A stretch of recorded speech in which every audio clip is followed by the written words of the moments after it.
Hello, everybody out there in comic book land. My name is George Serrano, aka The Don. If you're watching this, you can only be here for one reason. It's a brand new episode of Major Discourse, where we talk to the individuals inside the comic book media, creating the latest and greatest to come to comic books and comic book media. I am not alone. I am joined by Alex Garcia, aka the Comic OG. Alex, tell the people what's up. Hello, everybody. It's Alex Garcia, aka The Cog, and something is happening today. Yeah, it's a big day today. It's a big day today. And we are joined by Dirt Sheet Radio's own Jonathan Escudero, aka Yogi. Yogi, tell the people what's up. What's up, everybody? But I'm not the special guest here today. We've got one very special guest here today. Super special, spectacular, even. Ladies and gentlemen, we have a very special guest here today. He is miles above the rest and goes by many an alias. The best thing to come out of Cleveland since Halle Berry, the 5-time Eisner Award winner, the genius behind Jinx World, one of the architects behind the OG Ultimate Universe, the man the maker meets when he has to meet his maker. Which man? This man. This man? Yeah, this man. The incomparable Brian Michael Bendis. Sir, thank you well so done, much. my friend. That was very nice. Thank you very much. All right. Thank you so much for being here and giving us your time. This is definitely a bucket list moment for a lot of us here. Oh, my absolute pleasure. Anything you guys want to talk about, we can dive right in. Yeah, Whatever's on your mind. I'm thinking we should go most current right now. Powers 25 is on the shelves. Oh, Thank you. The return Thank of this story you've been working on for a very long time, something near and dear to your heart. I know Alex has been following this series closely. I know he wanted to chat up a little bit about it. Thank you, Alex. Appreciate yeah, it. and honestly, I'm a little starstruck right now, so I'm going to ask you right now. May I call you Brian? Yeah, of course. Okay, wasn't sure. Of course you Wasn't can sure. call me Mr. Bendis. Of course you can. Hey, if you did, I would totally No, go. no, But yeah, please. Brian, Yes. I had the privilege of reading your entire Powers run. Oh, thank you. The Thank you origi- so the much. original 12 trades. I'll be honest with you, it came back originally after the series ended, I remember, and then to help me out where suddenly I remember an arc where Dina gets powers. Yeah. And for whatever reason, I'm being honest with you, I'm being perfectly honest in this interview, I never finished that because I could never find those issues to this very day. But I was excited to come back to the world of Powers when I seen Powers 25 announced. And the best part about it is you didn't just regurgitate the world. A lot of people were not excited about it because they wanted to see Christian again. They wanted to see Dina. The thing I got excited about was when the story starts, you see Detective Cutter with a doctor, and you see this giant lady just laid out across the city. I'm really, really liking so far. I've read the first 6 issues. It's been very, very good. Michael's art is just as good as ever.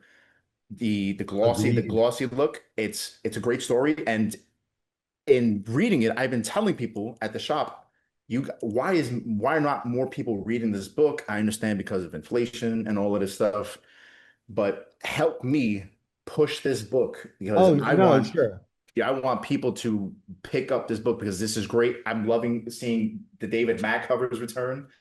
So help us out. Where do we go from here with the Powers 25? Well, Powers is it's a homicide detective series set in the world of superheroes, and it gives us an opportunity to really dig in on a couple of genres. I mean, the world to us, both superheroes and crime fiction, and mix and match them in different kinds of ways. And it's been really revealing for us. It's been a tremendous experience. It's called Powers 25.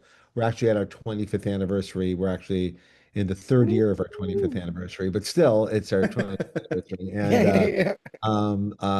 And we're thrilled. We're at Dark Horse, where we maybe should have always been. The whole library is there. If you want to start from the beginning, you can.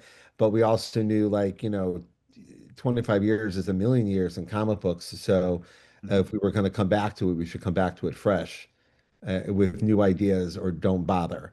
It was Yeah. really, and there are a couple of things in the culture that were very inspiring to us about how you can keep returning to an idea with new takes and new experiences to bring to it. And there's also a couple of things in the culture that I'm like, yeah, that's what happens if you come back and just do the same thing over and over and over again, and how terrible or haunting it can be to the whole legacy of the piece. So, I was very inspired by things like Peaky Blinders, which keeps returning to the scene of the crime, with always with something new to say.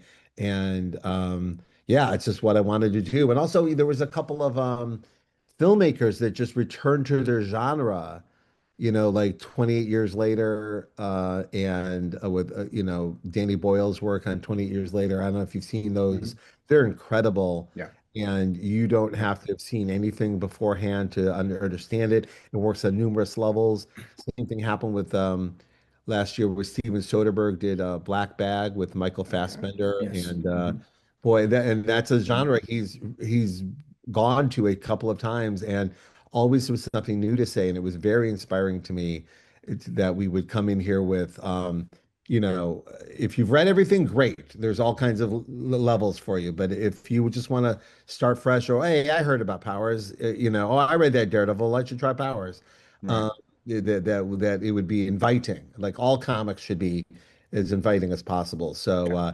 no, I appreciate you trying to get us new readers. I always every book Mhm. should have as many readers as possible. I'm trying to get new readers for the Florida Hippopotamus Cocaine Massacre because Yeah, I yeah, love it. I yeah, want to yeah. keep going. I can't Uh, Yeah. find those books. I can't find those We're it's books. an in incredible Florida. book. We're in Florida. You You're can't in find it in Florida. Florida. That's Yeah, I'm so hilarious. excited. Well, look, follow the hippopotamuses and the cocaine, and I think you'll find You it. know, But I'm too busy. I'm too busy trying to dodge the gators. You know what I mean? Yeah, out of sure, control. sure. Out of No, control. I remember years ago, I was in Florida visiting, and this may be an issue you're having as well, where I visited a comic store. I was on a family outing, and I visited a comic store, and they were like really genuinely happy to see me, and then pulled me aside and said, "We can't sell Jessica Jones here." And I go, "Why?" Oh, And they go, "There are people sneaking around looking to shut us down for selling That's inappropriate crazy. material." So Mhm. we just know, some of us just Yep. know. Yeah. Yeah, There yeah, are yeah. parts of the country and parts of the world that if you're going to deal with adult material, which Powers does, Yeah. that there is just certain areas you're Mhm. not going to be as commercially viable in as other areas. So it's just something we've always dealt with, with Powers, because Mike, my partner and the artist of Powers, tends to go there visually, Okay, and okay. that's that's just the way. I'm literally dealing with it the entire time we've been dealing with Powers and Jessica Jones. So that's part of it. But yeah, so check it out if you liked our Daredevil, if you like Jessica Jones, I genuinely think The Powers would be a delightful experience. It's very happy at Dark Horse. Also, as we speak, literally today, working on the Powers animated project for Netflix. Ooh, yeah, we Me were and talking Mike about that off are air. Yeah. yeah, Hmm. that me and Mike are shepherding for Netflix, which is a tremendous do-over. 10 years ago, almost to the day, Mike and I were gifted with a two-season run on as a Powers live Yes. action Yes. in a space that Charlotte Copley, love them in the Sharlto show. Copley, Susan Hayward, who's now on The Boys. Mhm. It's literally like a Michael Madsen, Eddie Izzard. It was a great cast and experience. I'm happy that almost everyone has gone on to do cool things in our cast. And but it just was early days of streaming, and Sony was going to do it on the Mhm. PlayStation, and then they decided not to. So we were the only thing on the PlayStation. So it's kind of like one of those spaces that doesn't exist anymore. And when you tell people, Yeah. oh, it was the real TV show with the real budget and Yeah. real No, actors. no, I And mean Yahoo tried the same thing around the same time, and that lasted yeah, there's a like few 6 months. things. Yeah. Yeah. And remember, there was even um like at one point, every company that was in competition with Amazon for retail was going to open up their own streaming Their own service. streaming Like there service. was going to discount.com was going to have their own Oh my God. and things that sound funny, but it's as funny as Right. Amazon having a Yep. streaming service, and they have an excellent one. So It's just funny how like sometimes you're in the right time in the right space, and sometimes you're not. You're just Yeah. like it like so. It was a great experience for us behind the scenes. Um, but you don't but boy, we were just learning how to do it, and then we didn't get to do it anymore, and then here we are 10 years later, we're getting a do-over. What an incredible Yeah. opportunity. So check out the comic, we love it. Yeah. Well, Yeah. One of our nowadays, billboards. I don't know what to say. just a quick to add to that, something because when people say they don't want to read comics, right? Mhm. And something like Powers or something that to me is an relatively easy read because it's realistic, say like a Why the Last Man or something like that. Yeah. I tell people, okay, you're willing to watch, Chicago PD, NYPD, cops, all of this stuff, and I tell you, read this cop comic book that might also include like some cool powers. Oh, that's kid stuff. But I'm gonna go Well, watch the 18th million time. How many times can what is this? Ice-T can say, but can you explain this to me again? You know? Yeah. Yeah. well, those yeah, it's very funny. But jokes aside, they are very different storytelling devices. Like Law Mhm. and Order is like supposed to be a self-contained safe space. The case will be solved, and everything's gonna be fine, right? And that's Mhm. all the Chicago shows are like that. They're built for that. Bonanza was like that. Gunsmoke was like that. Like, we're gonna wrap it up, and you're gonna be fine. Whereas people who read comics, at least part of the audience, is literally here for a more sophisticated storytelling device. Like, Mm. I'm buying this because I don't know what you're going to do. I want to be surprised, Right. even if it's something like Spider-Man. Like, I know there's a bigger chance there's going to be a big swing taken with Spider-Man in comics than there might be in film or television because just of the nature of stuff. And also, yeah, it's everyone's relationship to media is different. Yeah. Everyone's what do you mean I have to pay for it? Yeah. But we've been literally dealing with that the entire time I've been in making stories. That there's Yes. always something standing in the way of someone understanding it. We still, from the minute I walked in, strangers go, "Oh, people make comics." Yeah. They thought it was a machine that made them, and now there's a machine that makes them. So now that's more confusing.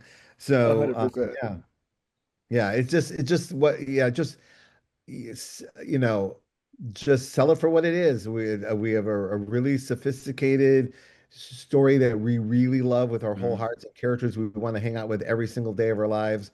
And the people who know, it's the Would you best. Yeah. 100%.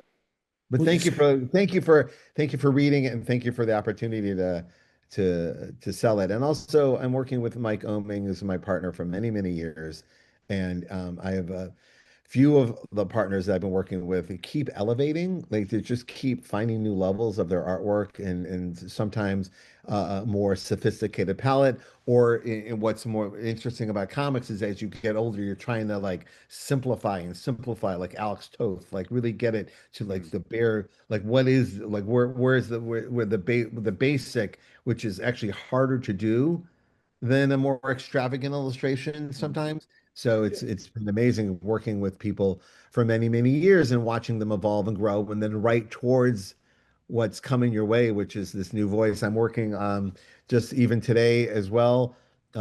Jessica Jones co-creator Michael Gaydos and I, Ooh. who've um, working together even longer than me and Mike Oming. We're doing a little Star Trek a piece Yes. for the anniversary The special. anniversary. Yeah. Just Mhm. handed in the artwork, and you're like, yeah, you're a completely different artist than the man I met. Right. Incredible. Everything, like you were perfect when I met you, and you're better now. It's an incredible experience to be with someone. And as David Mack is another person whose work is behind you, like he's someone I've literally That's known in that's college, and yeah.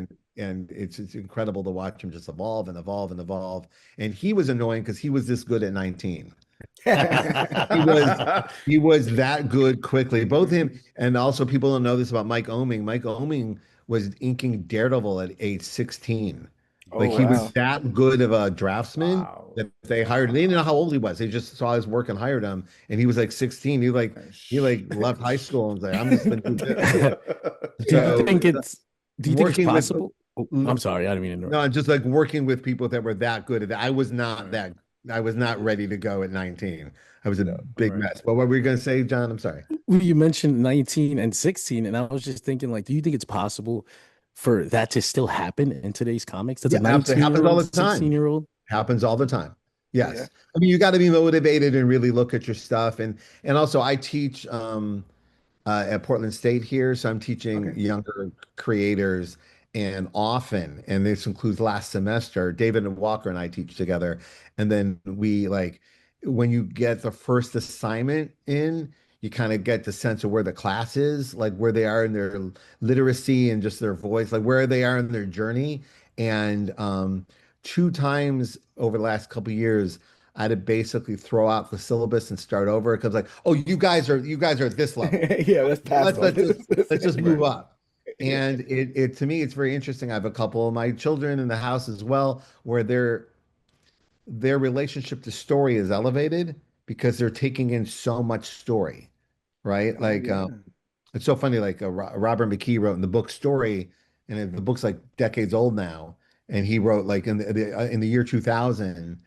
He said people are taking in almost 8 hours of story a day, which is like 8 times as much stories. Like people used to take in a movie a week, Right. and that Yeah. was the Yeah. story, and read a book, right? Yeah. Now it's just constant story, TikToks, and just constant communication of story. And that does change the person's relationship to story and the generation's Yeah. relationship to story. And we're in the middle of that right now. We are Yeah. 100% in the middle of how do people perceive their stories? How do they want their stories to come in? High in the background there. And um, that will happen here as well. There And you go. anyway, so yeah, I think about it constantly. I love it, but yeah, things change all the time in the way people take in their story. And now today, I think people take in like 15 hours of story a day. Yeah, Some it's people It's bonkers. just crazy. It's taking and bonkers. consume a lot. Yeah. And Yeah. you can see, even if you don't know the words, you can see the moves. You can see a three-act structure, even if you don't see, like, you don't know all the terminology. Like you can Mhm. see the moves, you can see the tricks, and people get excited about new tricks. And I will say, of all the mediums that we get to work in, the one where you get to take the bigger swings and try new things because it's cost effective is comics. Yeah. Yep. All right, didn't work, just paper and pixels. We'll try it again. Where in movies and television, any big swing can cost millions of dollars and gets, reconsidered and considered and considered over again. Where in comics, you go, all right, let's kill Venom. Let's see what happens. Yeah. Yeah. Totally. Yeah, and I, that's cool. A lot of great things happen from that. yeah. I'm And then they become movies, and then the big swing. oh, and then yeah, they can't do anything different, or they take even swings that don't even make any sense sometimes. No, I'm delighted beyond measure, and I hope I don't sound any braggy at all, but like Yeah. there are things that were like swings we took in comics that are now major TV moments. Oh, 100%. I Yeah. didn't never ever ever think that would that's not like the stuff that's going on in Daredevil. Like I Yep. never that wasn't meant for television, Yeah. and like I'm Yeah. thrilled beyond measure Hmm. that and also some things that I did that I got booed about when I did them, and then they became TV things, and people were like, "Yay, Ronin!" And like, no, no, Yeah. no, No. no, you guys yell Oh, at me oh, when I'm wrong. how about Miles Morales?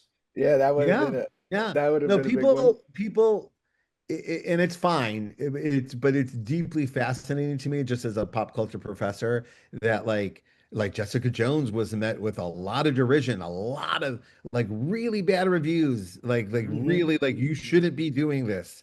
Don't do this. Don't put Right. an effort in a Marvel comic. Yeah. And then it's like it never happened. Like no one like people whose review were so mean. I remember the person that wrote it, and then 5 years later they pretend they didn't write it. Yeah.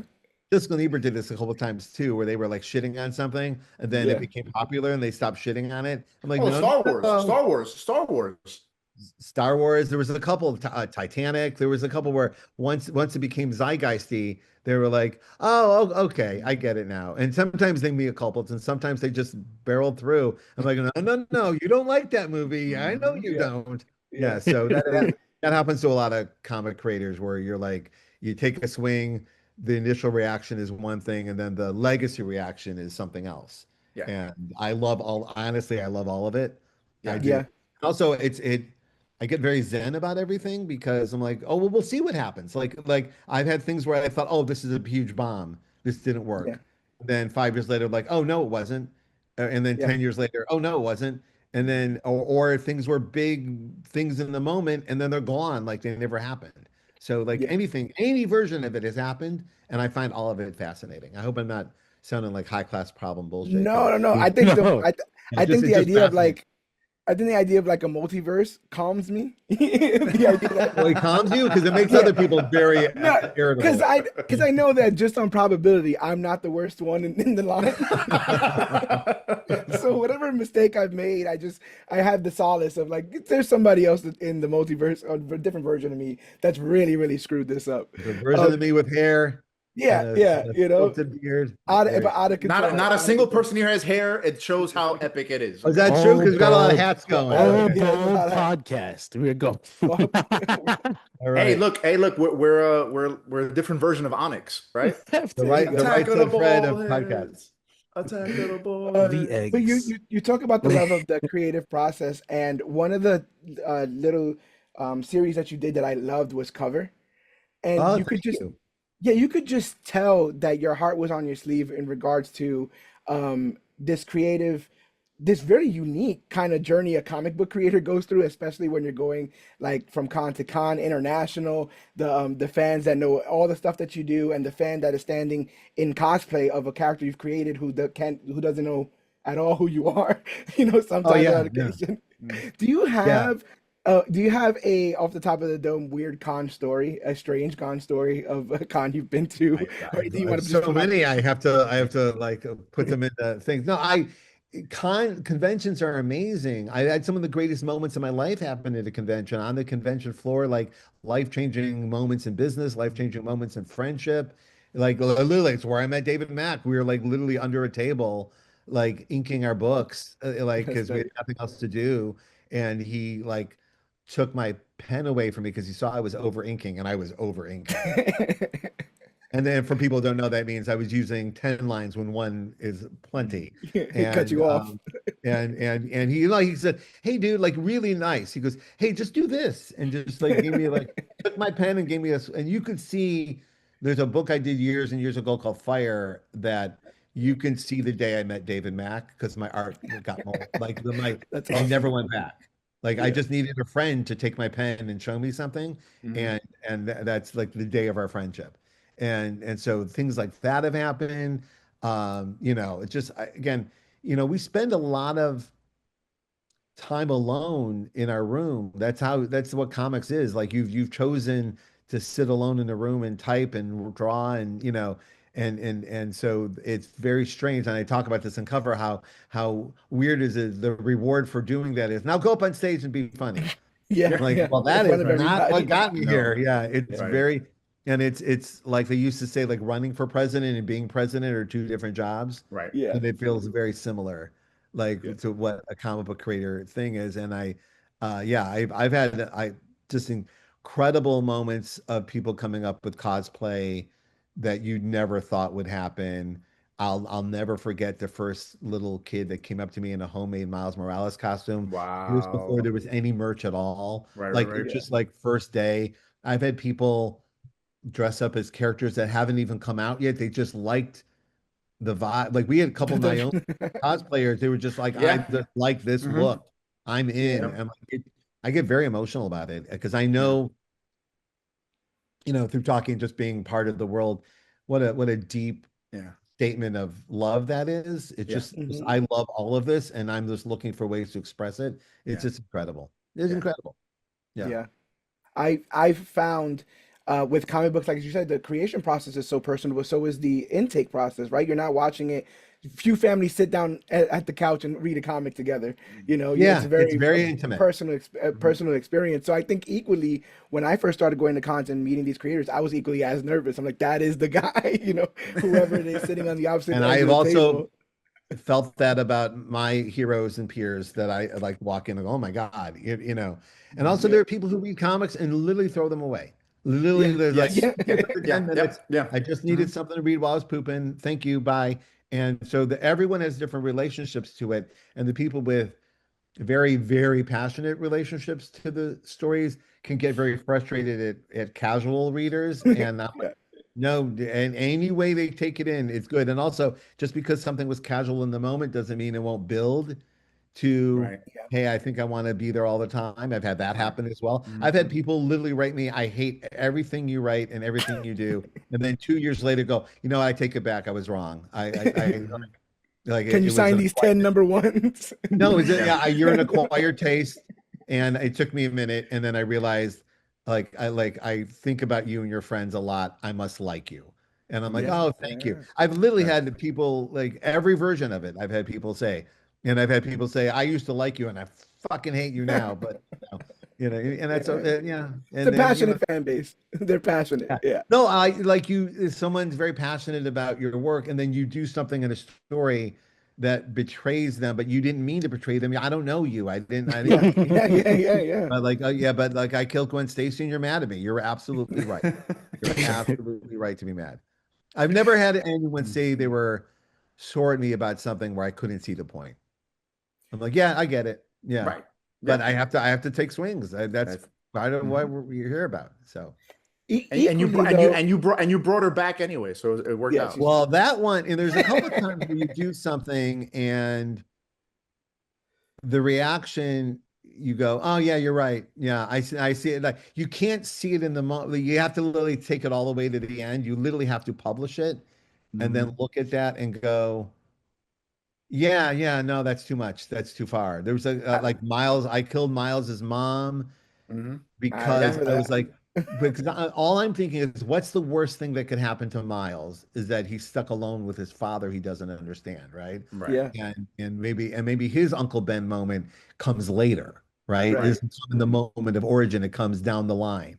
And that's what I'm thinking. And then you do it, and everyone's like, oh, I'm like, Yeah. oh yeah, okay, I see it But now. but the way you did him too, you didn't see it coming. When Well, Venom is in yeah, that hospital, I did never imagine she would die. And then she dies, and we I'm like, oh my God. So I am part of a generation of we call ourselves Electra babies, where we grew up Oh, where like it's a we nice didn't that's know a Electra was going to die. We didn't like you knew that Dark Phoenix was going to die because it was all over the cover. She dies right yeah, here, but no, and but they did a lot of that too. Oh, in this issue, Cyclops dies, and then like he gets knocked out, but then two panels later he's awake. yes, Yeah. but for a lot of people who and this again, this is generational. There was no internet, there was no spoilers, there was no hype. It was just you're loving something.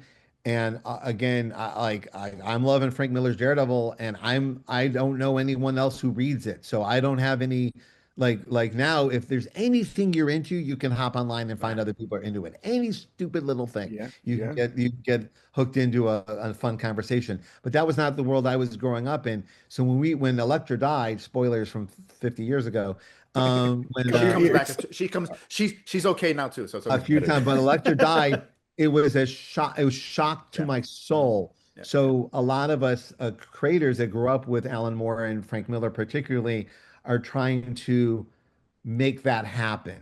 Yeah. That feeling of I'm going to genuinely surprise you and earn it, right? And sometimes you do, and sometimes you don't. But that's where it comes from. It's not coming out of oh I got to do something killer. Yeah.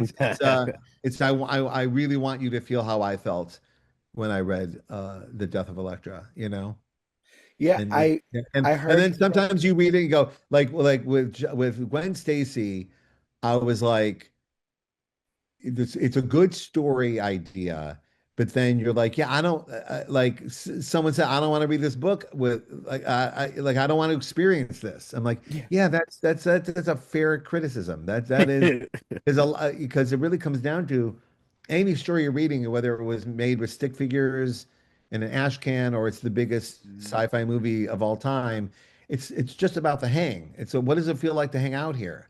Like, That's is it true. fun to hang out here? Is it exciting? Is it thrilling? Is it scary? Like, what is that? What is the feeling? And when you literally take away something like that, it feels bad, and you're like, Yeah. I don't want to. That's not what I wanted. And I'm like, yeah, I get that. So it's a learning. You learn. You Yeah, know. it comes from a personal space as a creator. Like I know I've said this in other conversations with friends, this idea that some of these characters, if you're reading week to week for years, you spent a lot of time, you had a lot of cumulative time with these characters. And as someone who's co-created so many landmark characters, do you ever find yourself similarly territorial?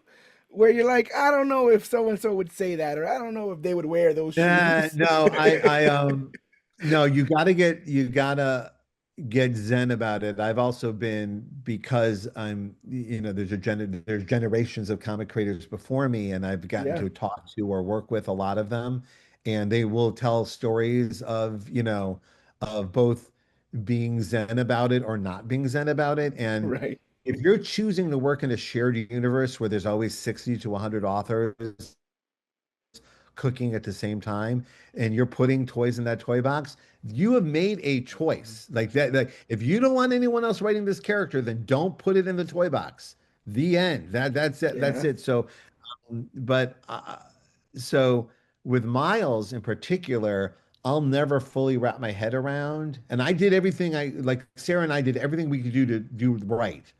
yeah, But 100%. there's an elevation here where both in video games and in animation, thousands of people are doing their best work with Yeah, this character and adding and adding and adding Mhm. their truth and adding with their observations, and it is almost like a miracle to me. Like, I can't understand it. Like, why is this space bringing that out in so many people of so many different walks of life? And yeah, it's, again, not a brag, because I don't think I understand it, so I can't take credit for it. But I'm so happy that if you do this, and this, it creates that space that allows people to do it. So the enormity of what's been given back to me because of this is huge in comparison to like one or two lines of dialogue I might like look at and go, you yeah. know, yeah, no. And also, I've had people like, my pal Matt Fraction had the greatest quote, because someone was barking at him about his Thor run, and he goes, "Thor would never say that." And he goes, "No, he did. Look, it's right there in a balloon." Yeah, just That's it. There it And is. I think Gail said something recently online like that as well. But that's it. Most of the things that people remember the most are the things that people go, "What?"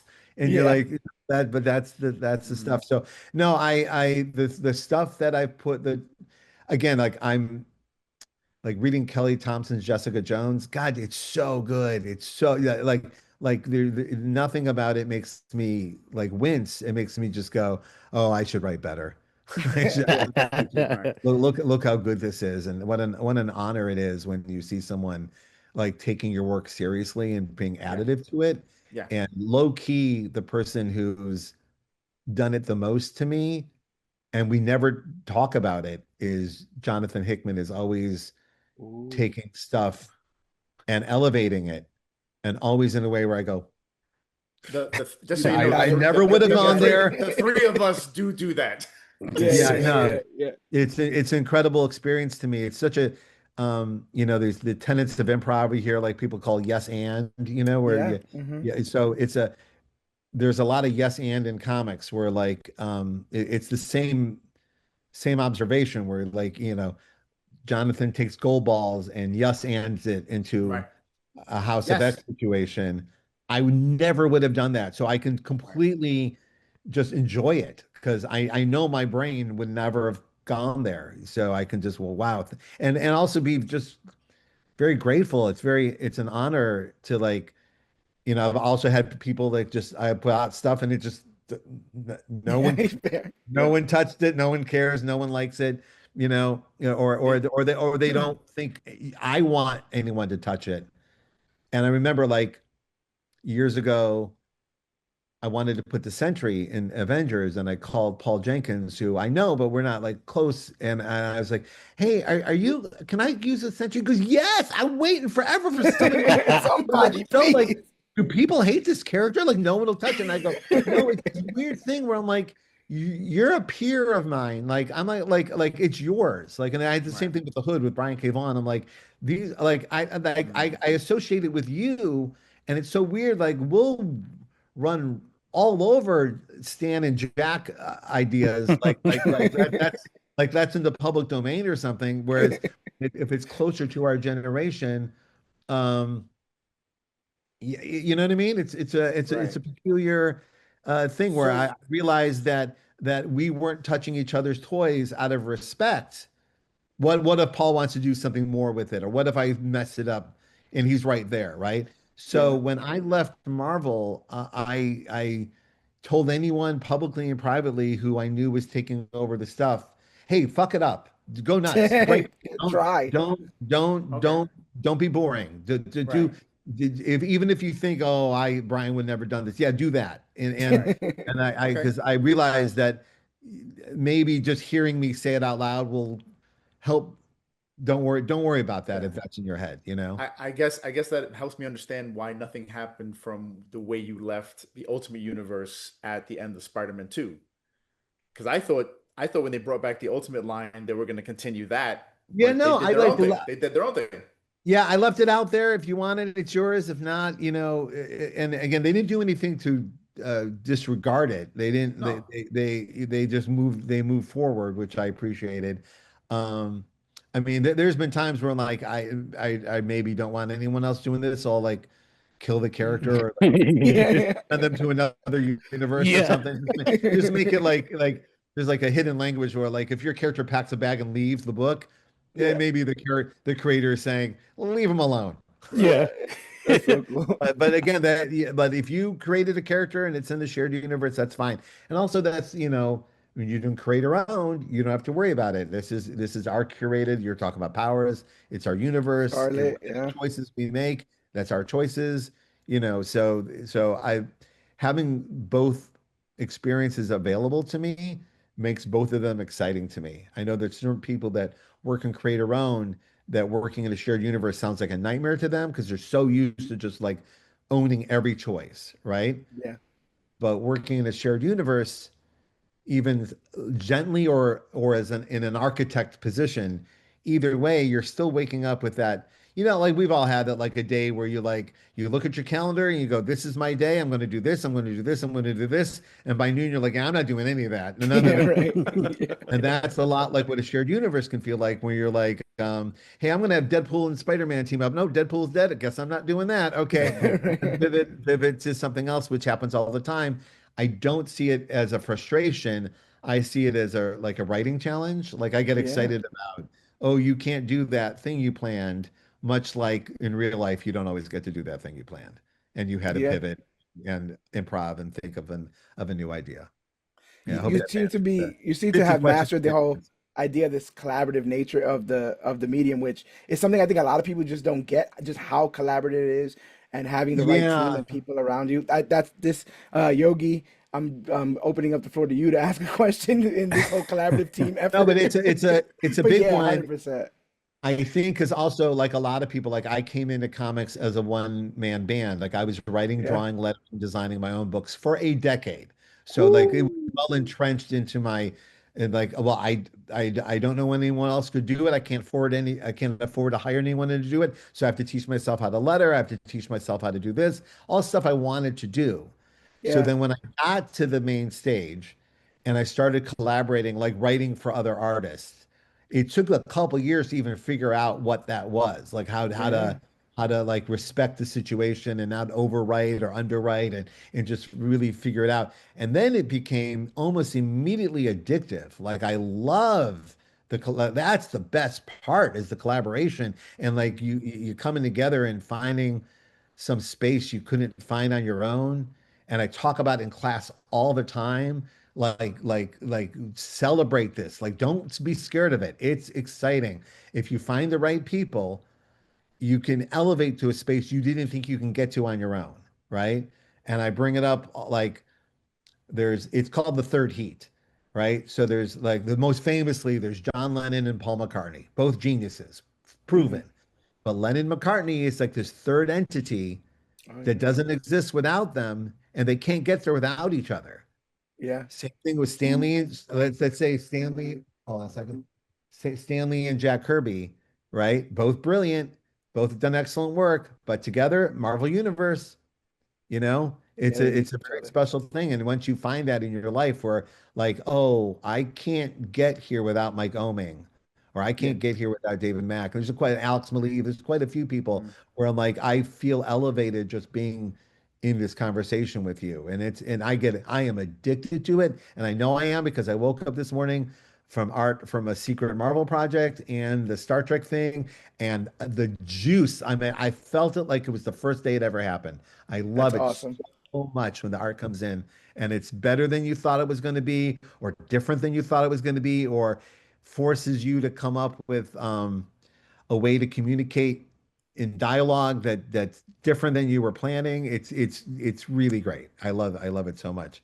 I'm Yeah. addicted to it. And also, yeah, I do notice a lot of creators, even who just want to be a writer or want to be an artist, they don't fully wrap their heads around. You're in a life of collaboration now. That is where you live. That is the number one goal is to figure out how to do this so you can be your best self, or you'll be surrounded by people who are inspiring you to be your best self. And Yeah. also there's bad collaborations too. There's people who are instead of yes and it's no but, and you're like no but gets you nothing. No, No no, but no. means you think you're smarter than everybody else, and yeah, it's just Yeah, 100%. yeah, You it's a mentioned bummer. As you get older, you get a better sense of yeah, that's I'm not going to be in that space. I'm not going to waste a minute of my life Yeah, no butting somebody. Yeah, I'll just not do it. Yeah. we're All talking right. about What's the your question, collaborative John? process. We're talking about the collaborative process. I feel like one of the for my memory, for my dollar, one of the most cohesive eras of Marvel, as long as I've been reading, is when you were sort of writing Avengers, and it kind of felt like your book was driving the universe for a little. I'm sure it's a big collaborative process, as you mentioned, but it definitely felt like I could read Avengers, New Avengers, or Mighty Avengers, or whatever the title was, from event to event, and know what's going on in the entire universe. Uh, could you talk to me about the the process of creating a long, so not that it was all just one long form story, but just going from event It to event is. like It that and is then long. keep it. Yeah. And then you used to do Well, those again, awesome like chalkboards with hints and stuff, some of this comes with the fact. Yeah, no, there were dry erase boards. So, what you're describing is so I came into Marvel at a time where then they were in bankruptcy when they hired me, and slowly but surely they were out of bankruptcy, and then they were Disney. I mean, people don't even remember that. It sounds insane that Marvel was I bankrupt. remember. Yeah, but it sounds crazy because they're just so part of the culture on every level now that Yeah. it seems impossible, but that is the case. And there was even time where me and David Mack literally looked at each other, and go, "Are we making the last Marvel comics? Like, is this the end? Are we getting a little taste at the end of the road?" But it bounced back, and it bounced back because of people like Joe Quesada, who had a very similar mindset about collaboration. He is a comic book artist, one of my favorite comic book artists, and he brought that to editor in chief, where we're all going to collaborate. We're all going to like work with each other towards these goals, and we're going to do big swings. We're going to tell Wolverine's origin. We're going to put Spider-Man on the Avengers. I mean, things that seem like Right. not big deals, but at the moment they were big deals. They had not been done. Hmm. And there was like even some philosophy in the office, like, no, we never tell Wolverine's origin. I'm like, well, they're gonna say it in the movie, so we should Get there probably first. lock it in here so they don't Yeah. it's gonna get taken away from you, right? So I'm not, it's not only just me, but I'm also working for very talented editors like Tom Brevoort and Joe Hmm. Quesada who are believe the same beliefs that I do, which is that it is collaborative and it is yes and it is about swings and so when I got so we go to these they started small, but they got big pretty quickly, these Marvel editorial retreats, and they still do them where they Oh, the summits. the summits. Everyone comes to town and gathers around and basically goes through everyone goes through what their book is. So we get a sense of, oh, here's what Jason Aaron is doing, here's what Jonathan Hickman's doing, here's what Ed Brubaker's doing, and then the younger creators start coming in and like what are they doing? And much like when you see like behind the scenes on Saturday Night Live, that first year is a little scary, and then slowly but surely you find your space. If you're meant to be there, you find your space in that space, and you start taking your shots. And one of these retreats, I ended up being the writer of Avengers, which was not the plan, but it ended up being what it is. And a lot of choices I make are based completely on hubris. Like I'm just going to decide that I'm going to get to write 50 issues of this book. Now that's nuts. It is completely Yeah. insane that I'm just deciding this book will be successful, that everything will go fine, and then I will get to do this. And sometimes that does really work. Just being like just positive visualization on where you see yourself Mhm. creatively can help you make choices that'll get you there in a pure storytelling way. And again, like when they gave me Ultimate Spider-Man, it was a 6-issue limited series, and I pretended I didn't hear them. And then and I got to keep the book for 240 issues. Yeah. So it doesn't work all the time. I know some of my friends have tried it, it doesn't work, but a couple of times where I just like barreled through and I had when I was given Avengers when Hubris, I planned out 50 issues and the 50th issue was Secret Invasion, right? Mhm. And so there was a plan afoot and I did say, hey, let's not tell anybody about the scroll thing. Let's just keep it between Right. me and editorial Mhm. so it doesn't leak. I would again like to surprise people a la Elektra. Wouldn't that be cool? Did it with Elektra. Oh, it was And Electro. yeah, and wouldn't it be cool if we could surprise everybody? And if you don't tell anybody, you can surprise them. And if you Yeah. tell people, it'll show up leaked online because there's a whole industry about linking things online. Yes. I mean, So so yeah, so I plan so it was planned, but I'm surrounded by people who also want this. Like let's let's build and build and build and build. And when opportunity came, we took it. Like even House of M wasn't a plan so much as, hey, the writer of X-Men needs the summer off. Hey, Brian, you got a thing we can plug in there? And at the time we were working on, hey, Wanda is a real problem for both the Avengers and the X-Men. That's a real, probably the number one problem. Hey, um, that could be a thing I could do this summer, and that became House of M. And then that became events. It Yep. wasn't like, let's bring back events. It was like, hey, this is an event. So if you look at the first two covers of House of M, it actually says Astonishing X-Men New Avengers, Mhm. and then by the third issue, that's just gone. It's just Yeah, it's all the just an years. event. Right. Yes. Yeah, just Right. an event. Yeah, and it was So us. for It was us finding out. Oh, the audience is into this. Great, okay. Yeah. fantastic. The I'm audience really. When people complain about too many events, I'm like, you keep voting for them. right. But I mean, speaking of events, there's a big event going on in Marvel right now, or about to start, right? Armageddon, Avengers Armageddon, Mhm. and you hinted a little while ago that there's some kind of secret project, and I had a feeling. I'm not. No, I will say just because I want to give Chip all the courtesy that I was given when I was Mhm. the author of Right. Avengers. Yeah, I'm not. No, that's him. Yeah, That No, no, is. I yeah, know, yeah, I 100%. know, I know that. I'm not saying anything about that, but I have a feeling you're gonna be on a book that comes out after it. I'm on a, I have a handful of projects at Marvel. They're all very Handful. exciting. Ooh. What's exciting to me is that even if they're dealing with characters that I've written before, Mhm. I don't think it's a surprise that me and Sarah are doing the Miles project together, that it Mhm. is with like with Powers, something new to say with the character or why bother. Right. So that I'm more focused on that than I am on. I have climbed the event mountaintop. I have Yeah, no, no, like no. and also the writing like 6 monthly titles at once. Oh no, Whatever no. that needed, whatever was driving that, I Yeah. am I am I am I am cured of.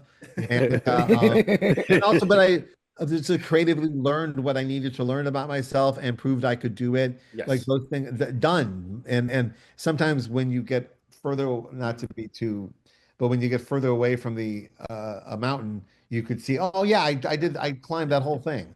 Yeah, so So Mhm. my apologies. I yeah. was not trying to get a No, no, secret no. about Chip's run. I want to know about your stuff because some of your Yes. my favorite books of yours are books that were very intimate. Like I loved reading Avengers and Mighty Avengers and Dark Yeah. Avengers. I But loved every you know, second of it. I Thank you. still have all the Ultimate Spider-Man comics in a box. So seeing you come back to Marvel, I want to know: Are you doing? You're doing an Ultimate? Are you doing a Miles book? I want to know I about have a other stuff. handful of projects, all of which are surprising to me. Like CB called and said, "Hey, we were thinking about this, and we should call Brian." And then I was like, "Oh, thanks." It was just nice too because remember I left When you Yeah, quit yeah. your job, they don't call you back and go, "Hey, you sure you quit?" Yeah, yeah, And yeah, yeah. but they were kind enough. I left on good terms. I didn't leave, in a huff and a puff. Yeah. And so they called me, and then from there they're like, "Hey, we have this project. We're thinking of you." And oh, hey, you want to be part of Superman, Spider-Man? Yes. Yeah, Yes, my yeah. God. Hey, Avengers 800 is coming. You want to be part of that? Yes. And they just announced this week Amazing Spider-Man Yes. 1000, which I get Yes. to my complete delight, reunite with Stuart Immonen, who I did so many amazing pieces with. Yeah. Stuart's not someone I'm friends with, like I am with some of the other people we've mentioned, but someone who I've worked with almost constantly for years and years on almost all these projects, Avengers, Ultimate Spider-Man, and every single moment was just gorgeous. So to reunite with him is a very Yeah. emotional experience for me. So yes, so these are things people know about, and these aren't even the things that brought me back to Marvel. Like the things that Yeah. brought me Uh-uh. Uh-uh. still still Wow. On the wraps. secretive On the under wraps. wraps for reasons, corporate reasons that I Oh completely yeah. agree with. So I got to be 100%. respectful. And at Yeah. the same time, I want to say I'm very excited for Chip to get his shot at Avengers. And to answer your actual original question, it was just like my feeling was Avengers should be a centerpiece book.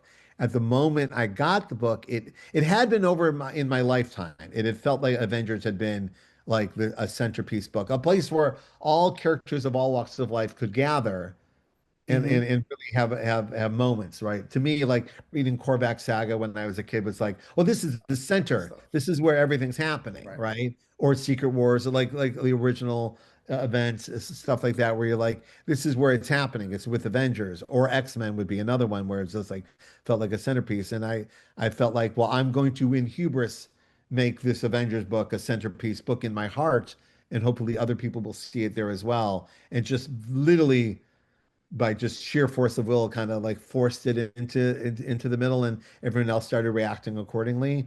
Um, Yeah, it right. is. It's like this weird mix of complete arrogance and hubris. I have Yeah. decided this is important, so you should all decide it as well. It's sometimes what you need, but you don't want to be a jerk about it. So it's a weird, it's a very strange a mixture because if a little too arrogant, you turn people off. A little too light in your vision, and people are like, "What is this? What am I looking at? What is this about?" Grogu and the Mandalorian, and so it's finding that mix every day of I have a real reason I'm doing this and I want you to know it and I want you to hop on board, but if not, it's okay too. Has it been a real big difference coming back to, the bullpen now with a bunch of writers and artists who have read your work, who would have been inspired by you, It's and now very you're strange. walking into the saloon, as the big cowboy who used to run this town a little bit, in I some ways. I spend a lot of time, people my age will know exactly what I'm talking about, where you still feel like in your late 20s, but I have a child in their 20s, so I'm clearly in my late 20s. Right. And I'm doing this fun job that invokes me to be, you know, childlike, not childish, but like whimsical and full of imagination. And I don't think like other adults think. Like I have other friends that are adults. I know Yeah. what their thoughts are, and I'm like, hey, what if Thanos and Right, right. what most people my age are doing all day. So it does cause it can cause an arrested development in you know what I mean, where you don't see yourself. And also like how many times like I realized like, oh, so when I first met Walt Simonson, he was 32. Like I have to like do the Yeah. reverse engineer the math. Yep. And Yep. when I met that god of comics, they were like, they were this age and I'm that Right. age. So Mhm. again, a lot of my peers and I are the same age, so we kind of help each other through this high class problem of um, uh, uh, being in an industry that, and also what's different on, let's say, like pop music, like nothing, like a lot of the books we're talking about, people are reading for the first time recently. Yes. So like Yes. people read our Daredevil work, like Daredevil and Avengers and Ultimate Spider-Man particularly, and Jessica. they don't have a sense of when it was made No. No. at all. And I'm grateful because I really did spend time trying not to fill it full of pop culture references that would age terribly. I kind of figured that out early. Hmm. Like, really got to make sure these things have a shelf life. And also, like I got to talk to Jerry Conway. I got to talk to like some of the writers from generations before, where they didn't think this stuff was going to still be on the shelf. So they were writing for only in the moment. Yeah. And that's why, like, my friend Matt was writing Jimmy Olsen, and he kept reading these old Jimmy Olsens. I'm like, yeah, you will never write the craziest Jimmy Olsen because Yeah. those It was. guys never thought this stuff was going to be past the day. Yeah, Jimmy's a turtle is Yeah. not something that's going to be collected for decades, and yet it all has been, right? Yeah. But we, as a generation, even from the first day I walked in, went, "Oh, these are going to be collected into books Right. and be on a bookshelf," right?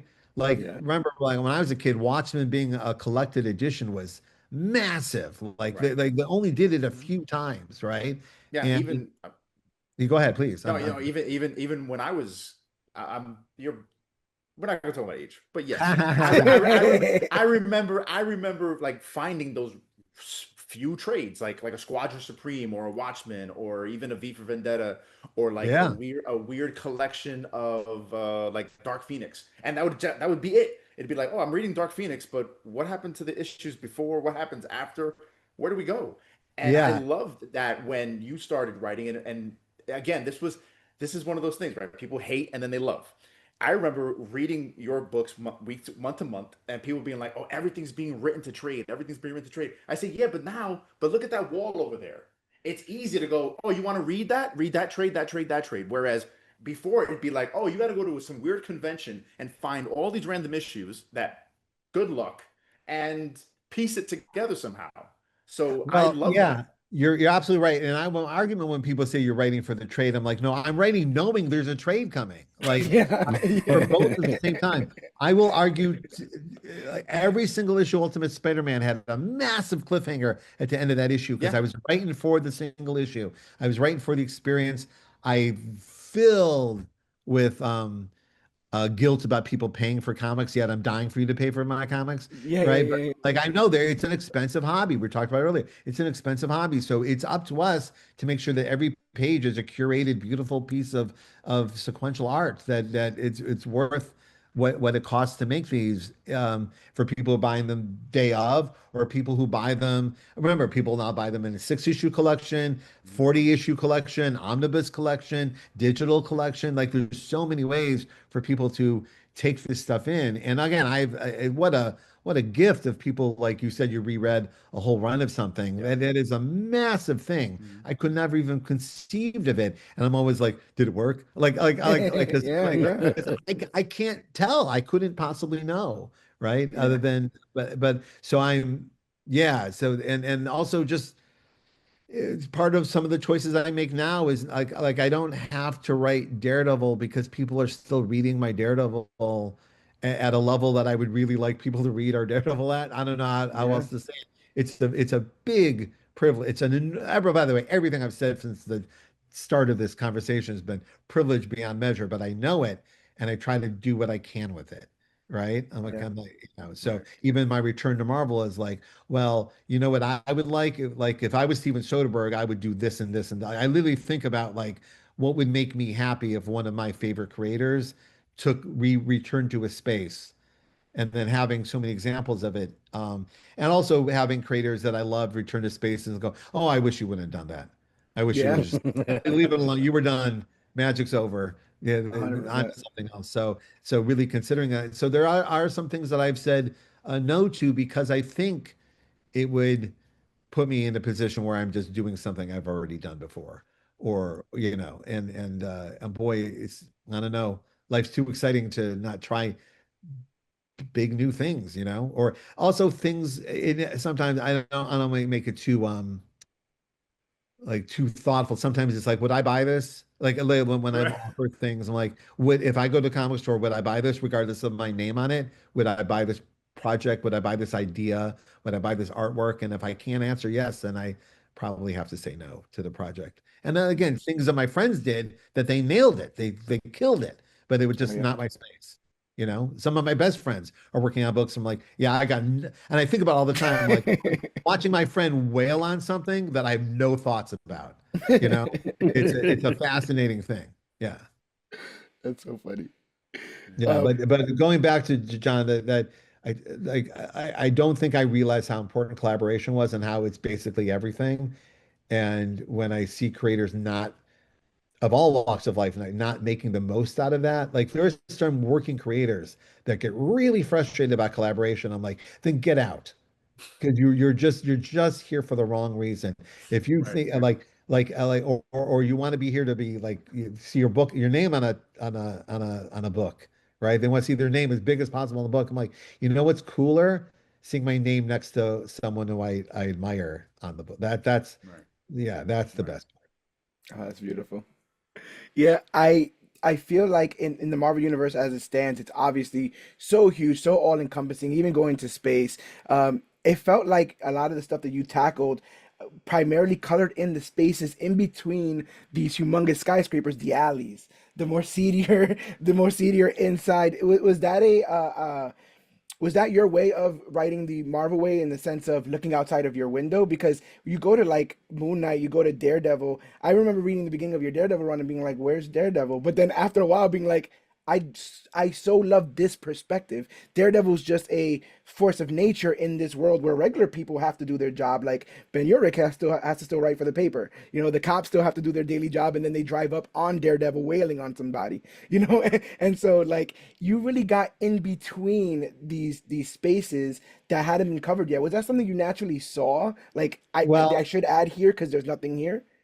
Well, it's two things. It's writing what you want to read, and that's kind of what Okay, I wanted to read. And also, I came in as a crime writer. Like I spent those 10 years making crime comics. Jinx, Goldfish, Torso. These are like torso. long form crime things, and I spent a lot of time like researching and developing and finding my voice and the rules of crime fiction. They're actually rules of film noir and like things of the Yeah, genre that you could, and then I would take those rules and then apply them to to superheroes, and thinking that like and being very aware that a lot of my heroes came from somewhere and brought themselves to the space, sometimes true. consciously, sometimes unconsciously. Only with in retrospect can you see, oh, Jack Kirby was really mad at God, right? Yes. And so like and didn't seem to ever talk about it in interviews, but when you read the work, all said and done, that was his art, right? Yeah. And so everyone comes to it with something. Some of my friends come to it with a big love of D&D. Some people come to it with like all I ever read was the Turtles, and now I'm doing this, right? So Right. I came as crime fiction, and crime fiction had certain rules, which is, the city is a character in the story, not in that cliche way, but literally, this city, its energy is affecting the outcome of the story. Like if this is taking place in Metropolis, if it took place in Gotham City, a different outcome would happen, right? Yeah. Because the city is a character in the story. Taking your lead character and always putting them where they least want to be, talking to the Miles example earlier. Like I came in where like every issue, where does my character not want to be and how will they get out of that situation, right? To the point where like some of the criticism of me on Daredevil that was very funny online, which is like, so if you hate Daredevil, why are you writing Daredevil? I'm like, what? I don't Hate. I'm sorry, say that again. I'm like, every issue, something really bad happens. This is the mean insane, so mean. Like you Yeah. don't like him. I'm like, Yeah. no, that's me telling you how much I like him, is that we're just challenging him and challenging him and challenging him. And Yeah. I had a quote that circled around for a while. I'm like, I honestly believe that if I wrote a book where Wolverine just really enjoyed a sandwich for 22 pages, you would never stop talking about it and never buy another book I ever wrote. Right.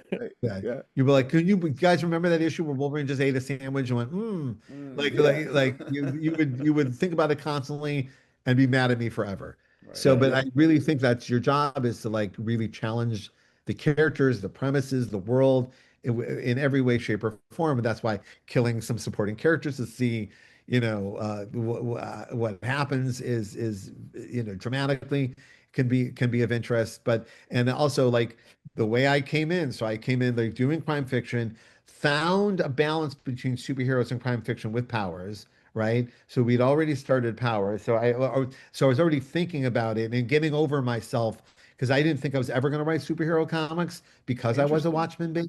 I'm a Dark Knight baby, and it just felt like, well, everything's been said, and they were so strong.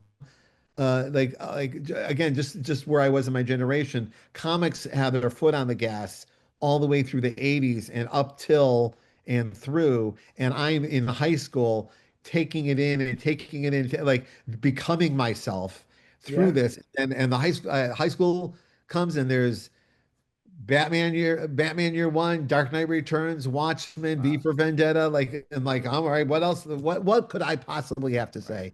And then Yeah. years later, you realize, no, that's just what you want to do is follow in the footsteps of them and find your own things to say. And Powers let us in, and if not for Powers, I don't think I would have found my footing at Marvel either, Yeah. right? And even when Marvel called and said, "Hey, we want you to do a crime book for us," and that's where Jessica Jones came from. It was just like, yeah, that's my lane. That's what I want to. That's what I want to write about. And Spider-Man is a crime book too. You know what I mean? Yeah. Like it's street level, and so you can see my by the time I get to Avengers and then 10 years later I'm writing Guardians of the Galaxy, like I'm like it evolved. And then also you kind of like, I forget, there's a bunch of my heroes that have said that the minute someone puts a label on you, run from it. Like, Yeah, run. yeah, I Like can as see soon as that. someone calls you a crime writer, you're so honored. Oh my God, you're referring to me as a kind of writer. And then you're like, well, I don't want you to ever, I just want you to be writer. I just want you to be, I write everything. Yeah, So I putting you in took a it upon box. myself. Yeah, because it happens in comics all the time. Oh, you're the person that does this, so that's all we want from you. And it happens Yeah. in TV, happens to actors all the time. We're like, oh, that's who you are, so that's what we're going to only let you do, right? Yeah. So to I kind feel of, like Chip Zdarsky's kind of fighting that right now. Like I feel like for a while he was the funny guy. And then it oh was like, no, okay, well, he let will me try always to be the do funny some guy. other. Yeah, Yeah, yeah, but he's got some other tools in his tool chest as well. Yeah. And I could Yeah. understand as a creative why you would want to get out of those boxes. absolutely. And again, it just all high class problems. But I had watched some other creators I really liked who couldn't break out of the box. So I made sure I took every opportunity I could to do that, including stuff that we would do in Powers and in Spider-Man, where I was like, oh, can I write a horror comic? Can I, like there's a horror comic in Daredevil. Like I Yeah. would do genres within the genre, um, because that propelled me, and I was also like challenging myself. Like, what happens if you do this? Like, where'd that go? So 100%. Yeah. Yeah. Yogi? Well, no, I was just thinking about how I know I'm too far gone because you mentioned the Wolverine sandwich issue, and I was like, man, I would love to read that. And I've been then doing this for you too get the long. black I've and been white reading for too version, the long out there. director's cut version. yep, there you go. But no, that really is it. Is that and also there's something that happens in comics a lot where there's a lot of what we call teddy bear writing, where Mhm. the creators love their characters so much, sometimes characters they created or sometimes characters they grew up with, that when they get there, they're so in love with the character they don't want to do anything to hurt it, right? So they Oh, hug yeah. it like a teddy Mhm. bear and then get shocked that no one's into what they're writing. I'm like, there's no drama. Nothing's Right. happening. They're not even mad at you. They're just like, well, for however much this comic costs, nothing happened. Yeah. Yeah. That's Well, So I I'm just mean, going to move on to a comic book where something's happening, right? I've I like the fact that with your characters, Marvel, and it seems like you were part of it because I know, like with say the Ultimate Spider-Man cartoon, you were involved in that, Yeah. and that was you. You took your ideas but made them for kids, and I Yeah, that was a kid remember, show. Yeah, yeah. yeah, but I loved watching it with my son who's in the other room. Hey, stay over there. But Hey, and I remember how many people were angry at it in the comic shops. It sucks. It's for kids. It's well, blah blah. adults were, kids weren't. yeah, It yeah, was yeah. No, That's and for kids. successful, but not for you. that's what I explained to him. I said, "Look, man, you have the comic book. Stay there. I have the cartoon with my kids. Enjoy it, or you know." And that's what I'm saying. Like you were willing to do that. Well, You again, have to be. that was what kind of what was offered to us. Like, we're going to do an Ultimate Spider-Man cartoon, and it's going to be this, right? And we're Mhm. Yeah. like, great, I would like to see that. I did get the understanding that the words Ultimate Spider-Man we had built a brand around it Mhm. that meant something else, and then it was on this. So I did get the critique was valid for sure, you know, I but was for it. yeah, I'm saying it was great. That's what I'm Yeah. saying. You were saying how people want to teddy bear their stuff, but your stuff wasn't. You were willing to do yeah, all different yeah. things with these characters. Because watching Ultimate Spider-Man the cartoon is a completely different experience than reading Ultimate Spider-Man. So Yeah. that's what, and yet it all still. I rewatched it recently for this with my younger son. Now I have two sons, and How old? How old? my oldest is 16 going on 17, and my youngest is 11 going on 12, and they And they're are both great ages for showing them new stuff. yes, Yeah. yes, Oh, it's the and best. yeah, All my yes, kids are teenagers and up, and you get to like, hey, I'm going to show you something, or drop a book on them and go, hey, read it if you want. I never push, not in one of my books, but a book I read that I think you would like to read, you know. Yeah. But yeah, it's the best when you get to show them yeah, something. and we know, but see, my youngest thinks everything I do is uncool. So when I just put it on as like background, oh, if you want to watch this with me, go ahead. And he's kind of playing with his toy, and I keep noticing look up longer and longer and longer, and I look at him and go, "You like it? No." And then, yeah, No, oh yes, you do. It's great. Conan, It's Conan great. O'Brien called it. He goes, the your kids having a healthy indifference to anything that has to do. I do like that. Yeah. Yeah. So no. So I just appreciate the fact that you were willing to do that, and I mean, that kind of also Daredevil Born Again season 2. You were the executive producer on there. How A much fun did consulting you? producer, I don't Come on. really have much to do with it. Yeah. But I Yeah. mean, Yeah. Other a than lot of I'm what?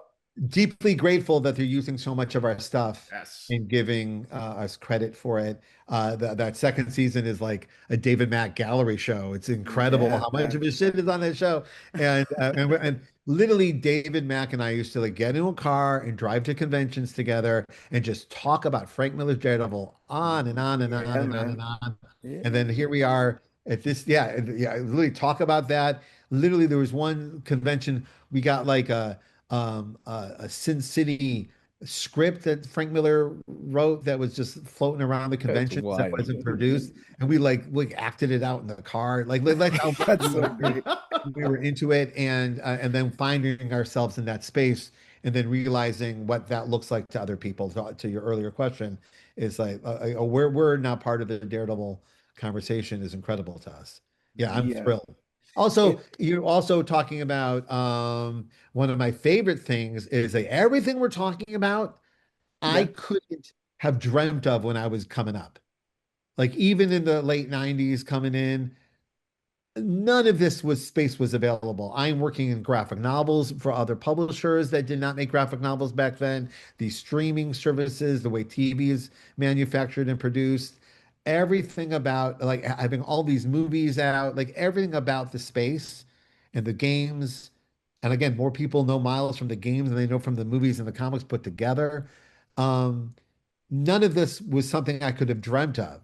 So it's amazing just to go yes anding everything that gets thrown at us. It just and what's next? What's the next device that Yeah. will bring us together as fans? I can't wait to see it. I hope I'm part of it. You know, it's just cool. Yeah, it's just Yeah. amazing. I feel like all of this is well deserved though, because I feel like the level of passion and work that you've put out, especially when we're talking about the Marvel stuff, I, a lot of times when I'm trying to recommend something, it's very comic books can be impenetrable at certain points, especially when you're Yeah, talking for about sure. characters that have extremely long runs. But you can say pick up Bendis's, Ultimate Spider-Man, or pick up Bendis's Avengers, or start at like if you just want a journey, start at House of M and go through up until those two teams have to go head and head, with Avengers and X-Men. Go further than that, obviously, but you've provided, whether intentionally or not, an entry point for an entire generation to come in and Amazing. check out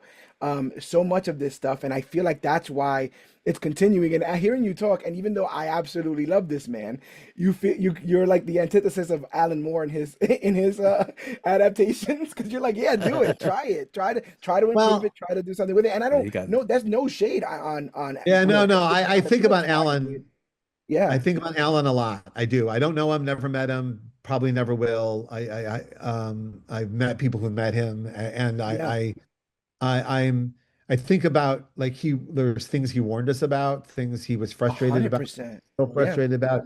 I don't agree with all of them. I agree with some of them. I remember going, then why did you write Watchmen if you didn't want them? And then find out that there's a loophole in the contract that they keep pushing on to make it. Hmm. I mean, so if anything, Alan and other people like him create a situation where me and my lawyers, mostly my lawyers, can create a situation where I can enjoy it a little more than Alan does. A Like 100%. you know what I mean? Like I can fully enjoy the Jessica Jones and Miles Morales space in a way that other creators couldn't or sometimes can't. So you got to also protect yourself and keep an eye on that. Some of my friends, they do not want to deal with any of the business part of it, and they're always shocked when they get screwed. And I'm like, yeah, well, did you have a lawyer look at this? I'm like, I don't like lawyers. I'm like, Well, it's frustrating. No, people call me up, people name brand people call me up and go, "Hey, how can I get this?" And I'm like, "Well, ooh, have you talked to a lawyer?" I'm not going to do that.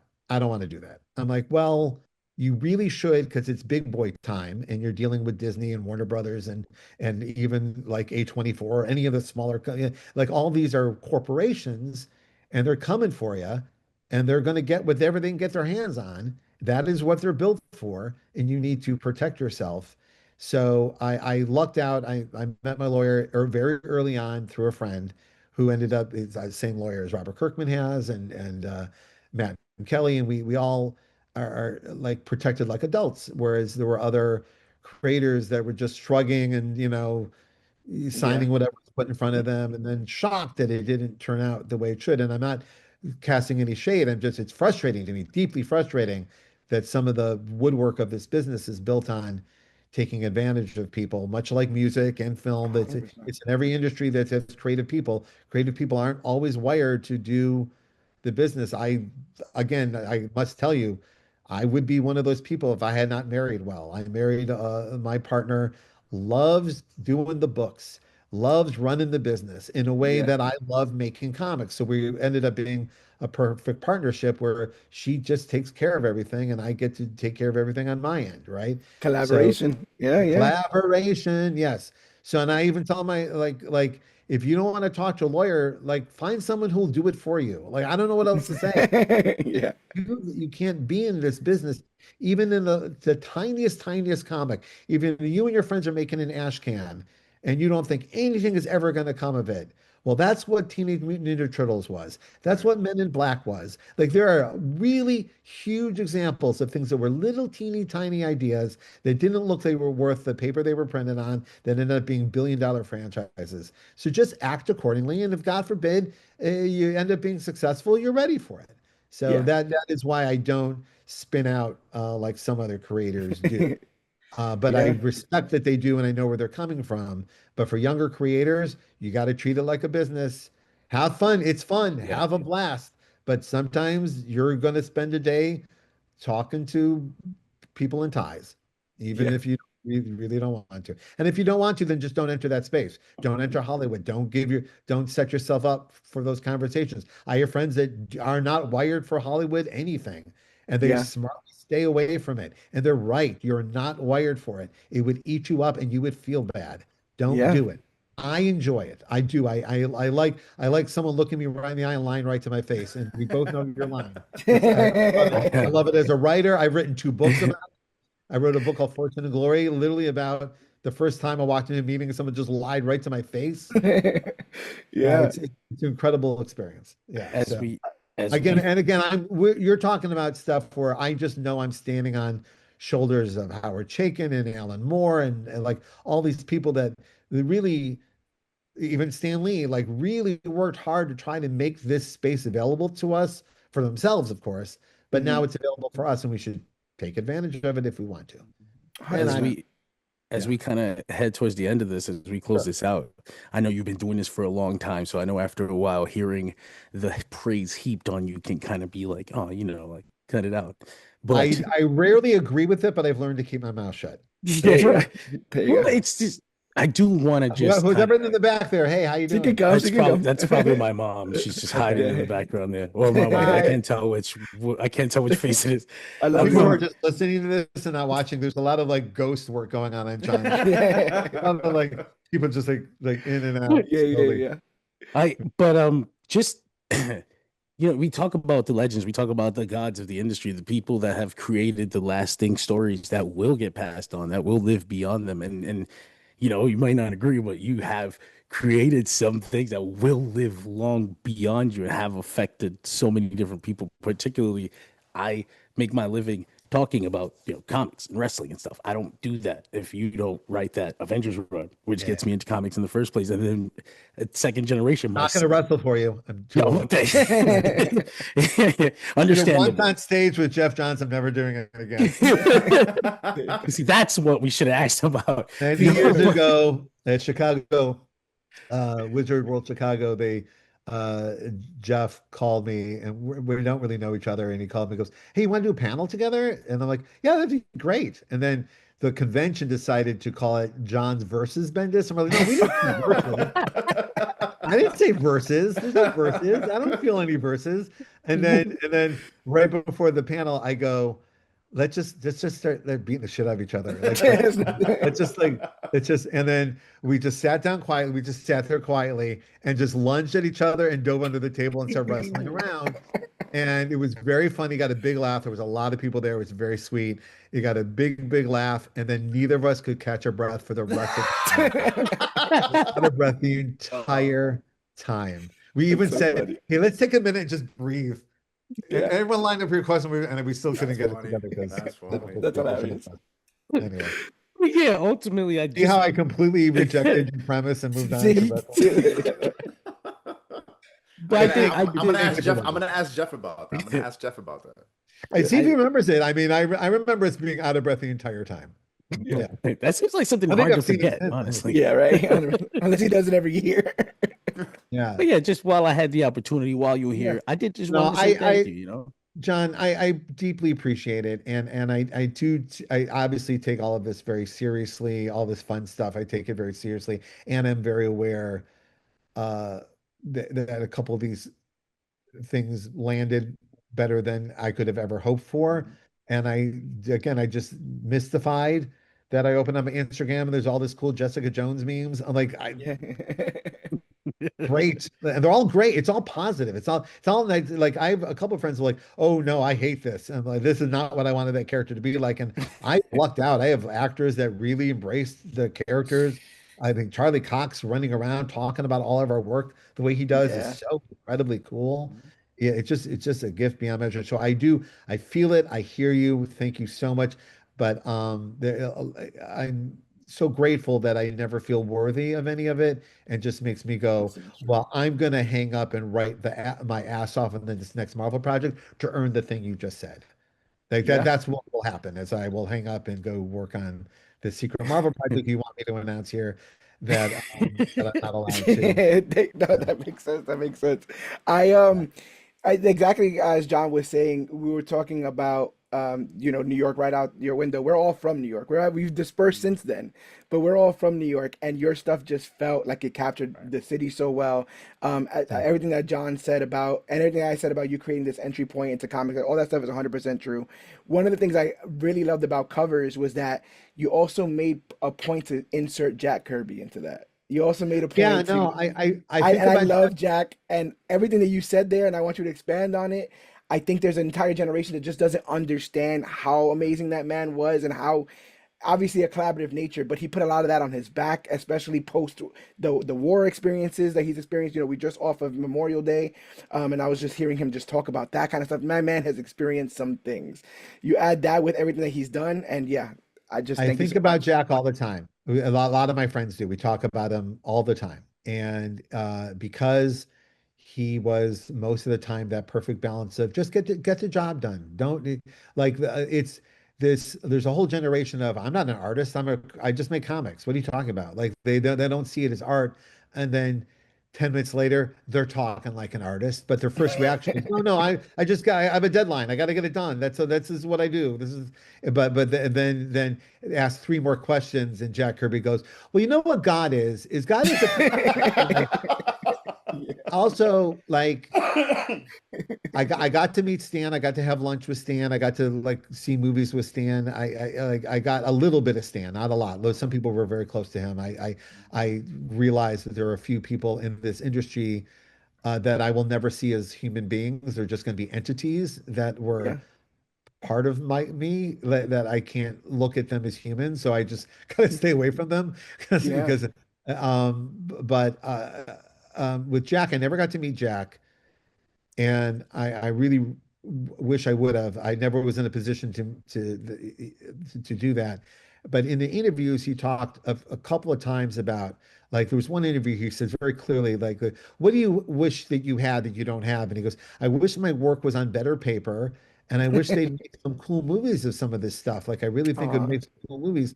And then both happened. Like right behind me, I have like the fourth world in absolute comics form, which is yeah. the way it should be read. And then you go on YouTube and Google audience reaction Avengers Endgame, and you Yeah. get the experience. I'm sure you've all done it. The theater reaction to watching characters from Jack Kirby's life, from literally every decade of his life, 40s, 30s, 40s, 50s, 60s, 70s, 80s, all come together in this one giant cinematic experience that was the last time that the culture all agreed on something. That was Yeah. It awesome. broke it I broke mean, the it's And world. crazy. I've actually rewatched Endgame twice in the last week It's incredible, and it's for all Jack. whatever reason. For whatever, I don't know why. No, because it's a great hang. It makes you feel good. If everyone gets together and plan something, we can make this world better.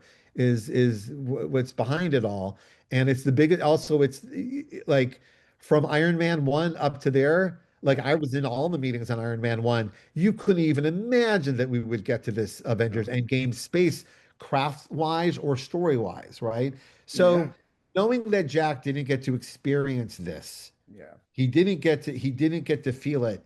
And then I do. I get to take my kids to the premiere of Spider-Verse. Right. I get to like jump up and down with Kelly Sue when Captain Marvel hits $1 billion. Like we know our peers didn't get this feeling, or talking to Jerry Conway about it, who did get both. Like he did Yeah. get Yeah. he had to wait till the golden years for it to happen. But literally, I got to sit there with Stan when he got to see the first Sam Raimi Spider-Man movie. I talk about it all the time because I still can't believe it happened. But I got Yeah. called into a meeting I didn't understand. And it was, hey, will you and Stanley, who you don't know, will you sit on By the the couch, way. watch this rough version of this movie and tell us what you think so far? And I'm knowing full well how long Stan was trying to get this movie made, literally since the day he and Steve created it, right? And it happened. He got misty-eyed. He got like Right. emotional after the screening because, and I remember thinking he was in his late 70s. I've been thinking, oh, thank God this happened before he passed. He really got to experience before he passed. That was 33 cameos later. You're right. Yeah. Yeah. I remember thinking he's almost at the end, and he Yeah. wasn't. No. He wasn't even here. That was, just math. I thought I was right, but 100%. and he got to experience all of it, and I have a hard time experiencing things for myself, but watching my friends experiencing them or my heroes, I can get emotional about it. Like I get more emotional about Captain Marvel for Kelly Sue than I do about Miles for me. I don't know if that makes sense, but it It does It does. help me does. It does. process it. It does. It's like too much for me sometimes, so I just can't process it. But boy, I can get happy for my pals, right? Yeah. Or if I've been in a situation where I go, that was nuts. I can't believe that happened.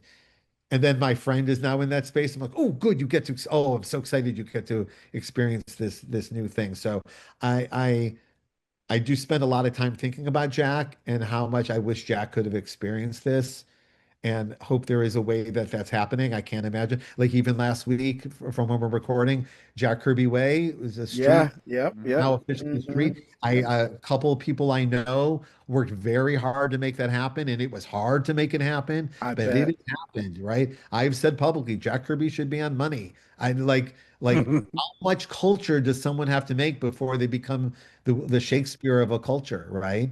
Yeah. And that's absolutely what's happened here, right? The Yeah. world knows who Agatha Harkness is. It's not even Fantastic Four. It's Yeah. Jimmy Woo was trending once, right? Yes. Yep. Yep. So Yep. these things are in the culture, and it's incredible. So yeah, I do. I hope I answered your question, but it's a complicated, advanced idea. I think about it all the time. It is great to have so many like generations before us and after us that I can kind of like see all the sides of it all at once. Also knowing like at one time I literally said to my friends, well, I don't know why I'm sending stuff to Marvel. I don't do what they do. Like, why Yeah. am I bothering them? Why am Yeah. I submitting torso for work at Marvel? This is like, it's insane. I remember like there was once I just stopped. I just like Right. I went to the mailbox and I went, they don't want this. They don't Yeah. want it. This isn't what they do. So I stopped and I was wrong. But I remember thinking that this is not my path. This is not what's coming out of my pen. So I even on that level I'm kind of stunned. Sorry for the long I know, answer. no, no, no, that's me. And I always love the magic pencil line. I love that you threw the magic Yeah, pencil line in there. yeah, That so was a lot. I'll tell it in cover. There's it's a great anecdote. You can find it on YouTube where Will Eisner, on top of inventing the graphic novel and teaching comics and everything else that he did, he may have invented this podcast because Yeah, I believe it. he did a series of interviews that he recorded and they played where he interviewed his pals and there's a book that Dark Horse put out that has them all translated or adapted. But they're great craft conversations. And one is Will Eisner and Jack Kirby, and they're both, you know, a couple of boys from the Bronx, and That's so and awesome. their accents get thicker when they're talking to each other. It's What very accent? We ain't got no accents. Hey, yeah, yo, hey, Forget hey, about hey. it. What are you talking and about over here? they talk about it and Jack Kirby said like for years people come up and go, what kind of pencil is that, what kind of pencil do you use? And he was like, I don't understand the question. Um and then finally he realized, oh, it's not a magic pencil. I'm sorry, you Yeah, think it's the yeah. pencil. And it was really funny because I also found out through a couple people, both Geoff Darrow, you know who Geoff Darrow is, the artist who did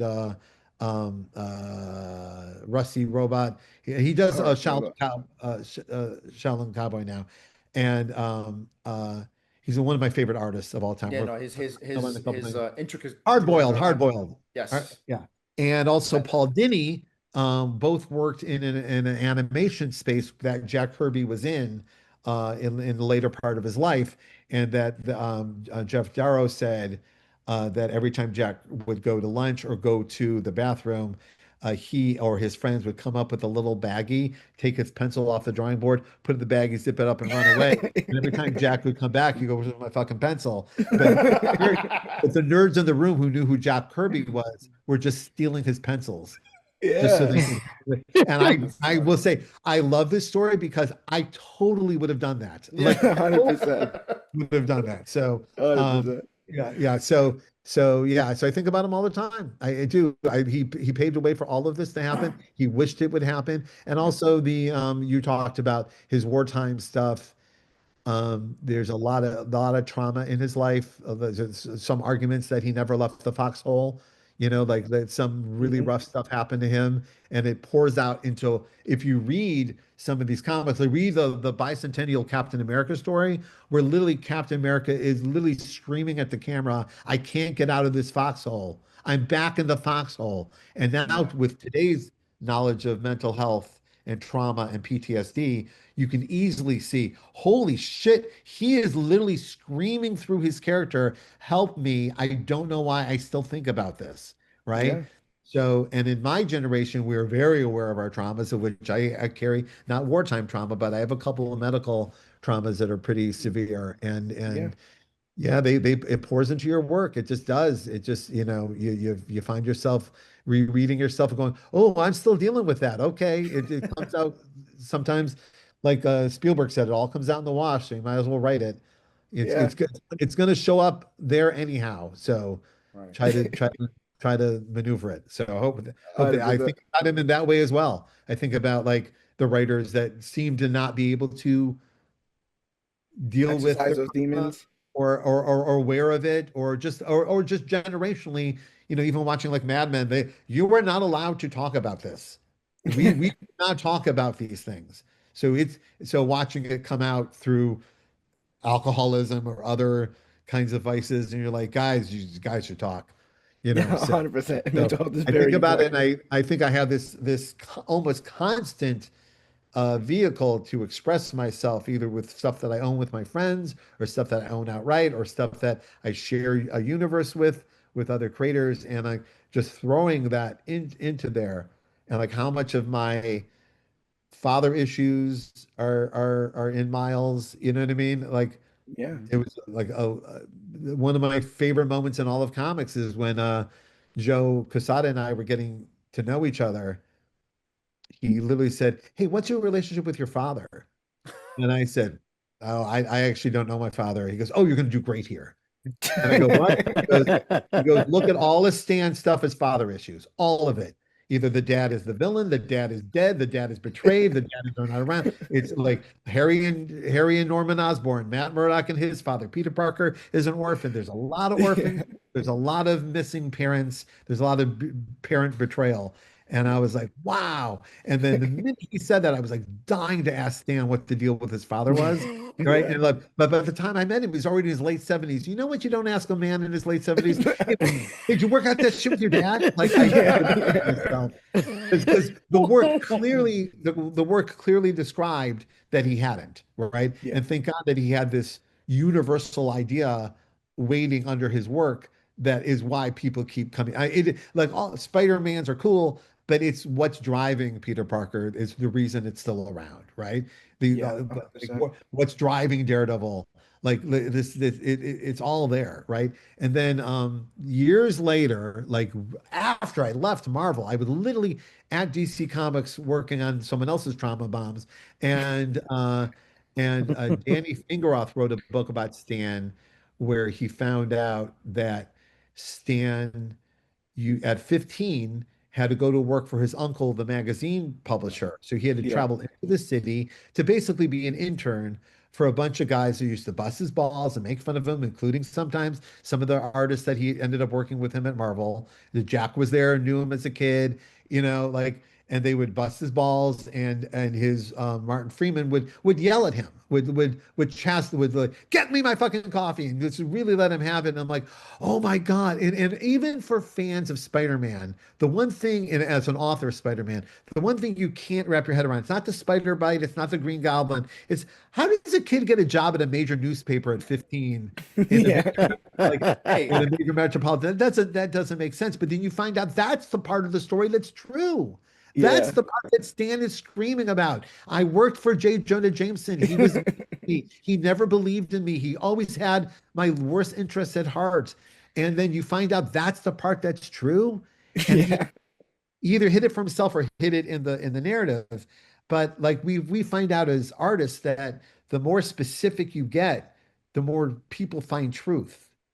And it feels Yeah. like it'd be the opposite. It feels like the more specific you get, the more specific you get to you. But the more specific you get to the details of whatever your story is, the more people see themselves in it and see their details in it. It's fascinating. I love it. It's a fascinating dichotomy. And then to find out that even Stan, the big showman, the big baba, hey, two believers, his trauma is and the one that lasts the longest, the one that's the most personal, is the one where he's Peter Parker. That's him, and we don't Yeah. even know it as an audience, except we do. Yeah. Yeah. Fascinating. So I think about it all 100%. the time. Thank you so much. I'm gonna let Alex jump in on here before we wrap this up. I could do this all day. I feel like Yeah. Captain America.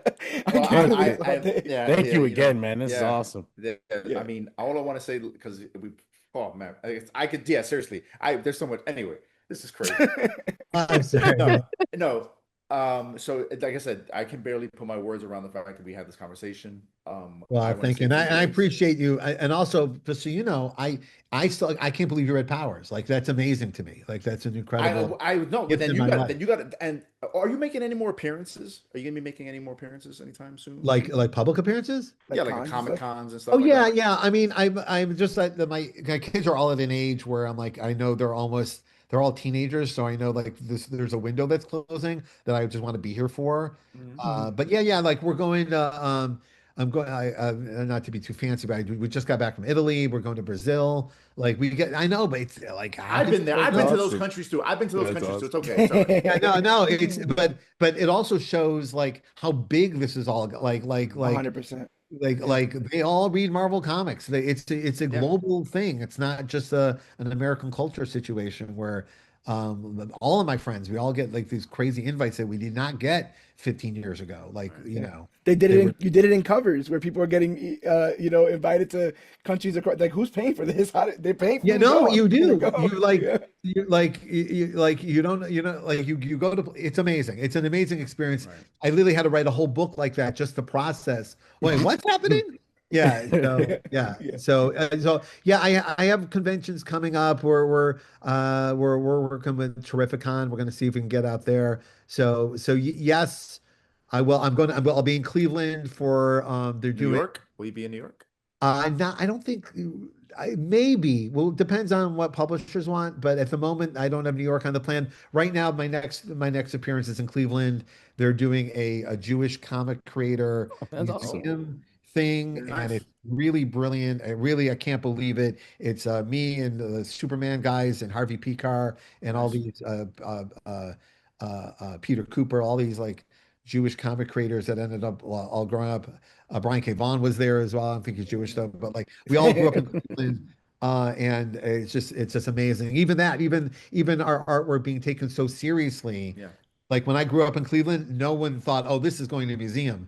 Like that's not a Right. word that we're saying. So this is incredible. So yeah, Cleveland, Connecticut. So we'll figure it out. Why? You guys are all New Yorkers, right? Yeah. Well, we're in Florida now. These Okay. Me and Alex are in Florida. John's in California at the moment. Oh, But okay. All right. native. What part of California? Oh, I'm in Fairfield. I'm in between San Francisco and Sacramento. It's like dead in the center, nothing going on, just grass. But very different from home, where I was surrounded with buildings and claustrophobic. I've never seen the sky this much in my life. Wow. Perspective. No, but what I want to say in conjunction with what I was saying, just how amazing it is to be here, and to give you to be that your legacy is your legacy. I know that you have children in a home and all of this stuff, but today when I was trying to explain to my son how big and excited I was for today, and he's been knowing this for a while. It finally hit when I finally realized, oh wait, hey son, my son's name is Omar. I was like, Omar, the person who I'm about to talk to created Miles Morales. No. Spider-Man to him is not Peter Parker, it's Miles Morales. So It's so incredible. when I told him that. that, his face just went, and suddenly he's cleaning the house and telling, shh, be quiet. Dad's doing. You're gonna talk to this guy. And so. So what I have to do now, this is what I do so a lot of parents like introduce me. So Yeah. they go, "Hey, he created Miles Morales," and a kid can't do the math all the way to someone sat and wrote this and 15 years ago, before I was born, someone wrote this. So Right. you just see this look, Yeah. like I don't know what to do with the information you gave me. So I literally now have like this is such an old man thing. In my jacket pocket is like a handful of Miles Legos. And Nice. I just give them a Oh, Lego keychain with Miles on it. So that's amazing. they don't know what they don't understand anything you're saying right now. But yeah, right. So they give them one Get of full of those. That's those. amazing. That's amazing. I give them a Miles Lego and they walk away happy, and then eventually one day it may click in, maybe not. They'll just throw it away. But I can't have them look at me that way, so I just give them a Lego so a smile happens. That makes sense. That makes sense. Yeah, because it's too funny for me, but it's yeah, I know that parent wanted. It's not, so yeah. Yeah. But yeah, it's incredible. It's literally for me a hug in my life that never stops. It is daily. It is Oh, all I the time. also should probably say that I believe we're all Puerto Rican too. Oh, So Oh wow! yeah. Such as a So, group of Right. proud Puerto That's right. Ricans, incredible. This is happening to all of us. That's amazing. so like that was Yeah, another no, thing so I I'm going down to Brazil where Miles is genuinely gigantic. And I've had That's friends awesome. that went to CCPX and said, you should get your ass down here. I'm like, oh, they're like, they really like Miles down here. I'm like, okay, we're gonna go down and experience that. Yeah, that's incredible. Yeah. No, it's so good. This So, was such and a that's more reason to get you to come to New York for the Puerto Rican Day Parade. We'll make you the Grand Marshal for the Puerto Rican Day Parade. That would be amazing. I think a Puerto Rican person should be the Grand Marshal. No, come on, no, We give it. come on. we're We love giving you everybody. this We one. love I everybody. tell you, I've had the best convention experiences. And I made a list of you were talking about appearances before. Yeah. My 8 of my top 10 happened in New York Comic Con, just because I was at the first New York Comic Con. Were you there? Any chance you were there? Javits Center, first time they ever did it. Well, I see. Not. I think I was because It was I used smaller. to. They were sharing the Oh yeah, space, and they were sharing the space, and it was like only one floor, and that's an and it was experience. I bad. met you. I met you at a Comic Con. I met you at New York Comic Con. You, of Okay. course, I don't expect you to remember it, but it was the coolest little thing because you were just walking across the floor, and I recognized you. No one knew who you were. Everyone was just in costume and Another being ball guy at whatever. the show.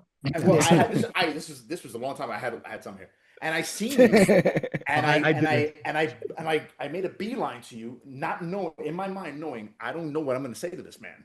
I'm a kid. I was like 25, 26 or something at the time. And when I finally got to you, I'm thinking this guy's about to spit in my face because it's like we don't know. Just ran up on him. Right, right, exactly. And I'm 6'3", and at the time it was yeah. And I get to you, and all I said was thank you for Ultimate Spider-Man, and you shook my hand and said thank you so much. That's great. You kind of waited for me to say something else, and then your handler like pulled you, and then I remember being just like that was cool. So thank It you. was a nutty show. So that you asked like convention stories. That show was so crowded you couldn't walk. Remember, I think that was the one. It was poorly planned. They Yeah. weren't ready for the reaction. They got it under control, but it was absolutely nuts, and they couldn't get me to the panel I was supposed to be at because there was such a sea of people. So they literally lifted me up over the gate and pulled me over the gate. And I remember going, "Oh my God, this is the weirdest thing." And just as I'm thinking this is the weirdest thing, and I love things you can only hear in one place. Yeah. And I heard someone yell out, they were trying to get in. It was a guy in a suit, and he, as I'm being passed over his head, he yells at the security guard, "But I'm the president of Archie Comics." Fucking love lines of dialogue you can only hear in one place. Oh my, crowd surfing at the right. Comic Con. There you go. Yeah. There you go. That's So why that was a great my show. God. It was a perfect So way yeah, to no, end I've had tremendous New York experiences. Tremendous. Yeah. It's- Also, even like you probably feel it in like me and David Mack would rent a couple bicycles and like drive over the bridges to Brooklyn. The and Brooklyn just Bridge, right? ride around Brooklyn all day until I knew where Miles lived and how he lived and what he ate and where he got his treats after school. Like I literally like stuff that's not even in the book, but just that I needed to know that I understood Brooklyn. You know what I mean? On a level that I could write it back to someone who wouldn't go, no, when they, Yeah, Right, 100%. right. No, I was honestly, hanging yeah, outside the honestly, BC Boys offices waiting for them to come out. They never came out. Yeah. yeah. Awesome stuff. No Yeah. All right, sleep thanks, till, guys. No sleep till. Brother. Brooklyn, yeah. No, there's only a scope films. It has like an office there, and I like was riding by with David and like shit. Do you think they're in there? Like No, 100%. 100%. Thank Oh, you, Mr. Bendis. This is awesome. This has been a each one of tremendous you conversation. can each one of you not one of mine. What are you reading that you're really liking right now?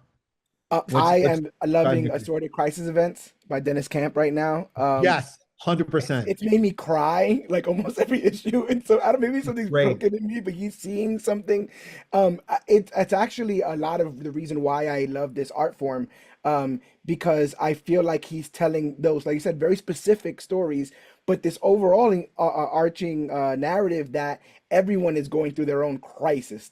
On Infinite Earths, everyone's going through their own extreme amount of traumas that you may not know because you're just walking past them. And to them, they're locked in whatever they're going on in their mind. And I don't know, the reflective nature of that and some of the stuff he's had to say, and that has really, really hit me. So that's the one I try to evangelize the most. I'm like, go check out Assorted Yes, Crisis. I seconded, and my book club we just did last week. We just did Absolute Martian Manhunter, which is Yes. the same Oh my writer God. Mhm. doing a whole different bag of tricks, like nothing, all different bag of very interesting and exciting tricks. And if you haven't read that, that's one to really check out. For You me, talked about collaborative. The freaking that's just one of those books that like both the guys that like this doesn't work if one of these pieces is missing. It's just awesome. 100%. Agree yeah, completely. for me, I would say Absolute Martian Manhunter and Jed McKay's Moon Knight. Oh yeah, great. Yeah, Killing it. He's killing it. that's, on Moon that's a Knight. nice guy. That's really cool. Yeah. What about you, John? You read anything?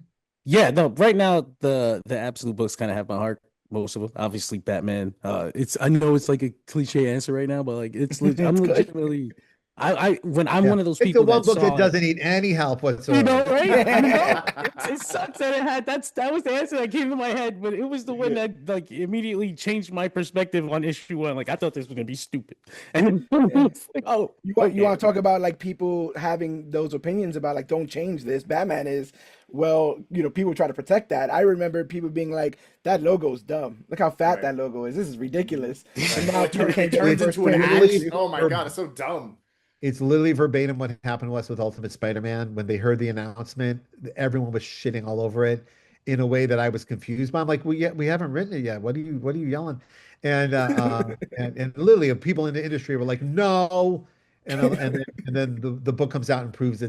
it's worth, Yeah. but it's always weird when you're like, just the idea is annoying you. Yeah, we Okay. haven't done Yeah. anything yet. Why are You we know, Yeah. it doing that? sucks. In 20 minutes, I'm gonna think of a much better answer. This happened to me at a Oh comic no, it's shop I okay. tried to apply to. The first thing that popped in your head is the right answer. I was Okay. joking around, like, No, but you're good. and it's just an excuse for me to go the opposite direction and promote a book that I really like called The Florida Hippopotamus Cocaine Yes. Massacre, Yes. and It's getting a lot of traction to the because it's point where great, yeah, and it came out of nowhere, and I it's am just trade waiting it at this point because I cannot find the issues. yeah, And just also real quick, back to what you said about powers, we know also we've just trained an audience over the years. We got like a lot of our readers are waiting for the trade for yeah, powers, which just but it's just part of it. yeah, So a real quick, just a quick a take on this. callback. Yeah. The the um the acquisition of comic books through the internet, so to speak. How are you feeling about that? Are you talking about the illegal I didn't say downloading comics? that. I didn't. Um, listen, I'm of many minds of this. Right. I have had people illegally download my books and then go buy a bunch Right. because I am an acquired taste, like most of us are. I am an acquired taste, and you know what? I needed to read 4 issues of Powers before I decided I wanted it on my shelf, and that I every comic book creator I know would give you a free comic if you met them at a show and you weren't Right. sure, like my friend David Mack, if you see David Mack, he will give you an issue of Kabuki because I he knows that you will then become a fan forever. And then not everybody, but boy, his winning ratio on that is pretty yeah. huge. And so I don't actually know a comic creator that would go buy it or walk away. Like, no, here, first one's on me. This is a swing and I want you to enjoy it. So I don't see any difference between that and this. But on the same time, there's a lot of books that don't make it because they don't get the support they need in the store. They don't get the shelf space, they don't get the pre-order. So the only way to support a creator or a book or an idea is to financially support it. So if you find yourself accidentally downloading a book for free, I and you really like it, you might want to then support the book financially. Um, I don't know how else to say it. We as creators have to like pretend like this isn't a big part of our life. I have musician friends and filmmaker friends as well who are very aware. Like, wait a second, more people have listened to this than I sold them. So a lot of people got this for free. Mhm. Okay, right? So like you can't ignore it. It's true. It happens. But just know that if you really love something and you want more of it, like sometimes a lot of some name creators, some people whose work you hear their name every day, they're barely making ends meet, you know. So your support of them both verbally and financially can really make the difference. That's why I love Kickstarter so much. It gives a grand opportunity for some of these creators to really like skip the middleman and get right to their readers and get their projects going. It's really amazing. I know that some of my peers hate that I'd even intimate that it's okay to download something for free. I'm not saying that. I'm saying that I know you're doing it. So Right. that said, if you had a good experience, go ahead. And if you did, also, if you downloaded it for free and you didn't like it, shut the fuck up. You don't get to vote. There you go. You don't Yes, get to vote. yes, And we can yes. always tell where you got it from the screenshot. We know where this is from, right? So you're allowed to download it. You're allowed to have an opinion, but you know what, man? If you want me to care about your opinion, you need to buy the book. That's the clip. That's Yeah, there you go. There's your So- short. There's your That's real. right. No, I look. I Thank you, man. It's a complicated idea. It really is. It's a complicated I idea. get it. I get the other side, especially when Dennis talked about how he comes from a country where people can't get this stuff, so the only way they can is that way. I get that, but I'm talking about the people here who, like me, I grew up. I kid you not. My aunt at family parties, not my sister-in-law at family parties to this day talks about how I would go to her house, my brother's house for her, and I would beg for money and act like I was hungry. And I was hungry. I'd be like, oh, can I get $20? I want to get something to eat, blah, blah, blah, blah. And then I would walk my ass to the comic shop and buy books and stay hungry because I wanted that. I wanted to eat that. He was hungry for mean? knowledge. Exactly. For lore. Exactly. So if you know you love this stuff, buy it and support it, because that's what I hate when people say, man, why they stop making that? Well, were you buying it? It's always Were you buying it? Yeah, 100%. Yeah. And also people are, it's a frustrating thing. I mean, I remember like in the earliest days, we used to get letters from like faraway countries where people had the internet, but it was before you could really download stuff. Yeah. And they'd be like, man, I want to buy your book. I just can't get my hands on it. Like, it's not available here. I can't get it. Or I live in Florida and they won't sell me Jessica Jones, right? So I'm like, yeah, I'd rather you had it than didn't. Yeah. So like, however you get it, I'm cool with. But yeah, it's a touchy situation. And also we're older. There's a generation that has a different, some people, not to be too generalizing, I hate that, but there's some people who don't see the value in their media content because everything's available for free, and why should I pay for it? Right. And then and have a very almost angry relationship to it too. It's weird. They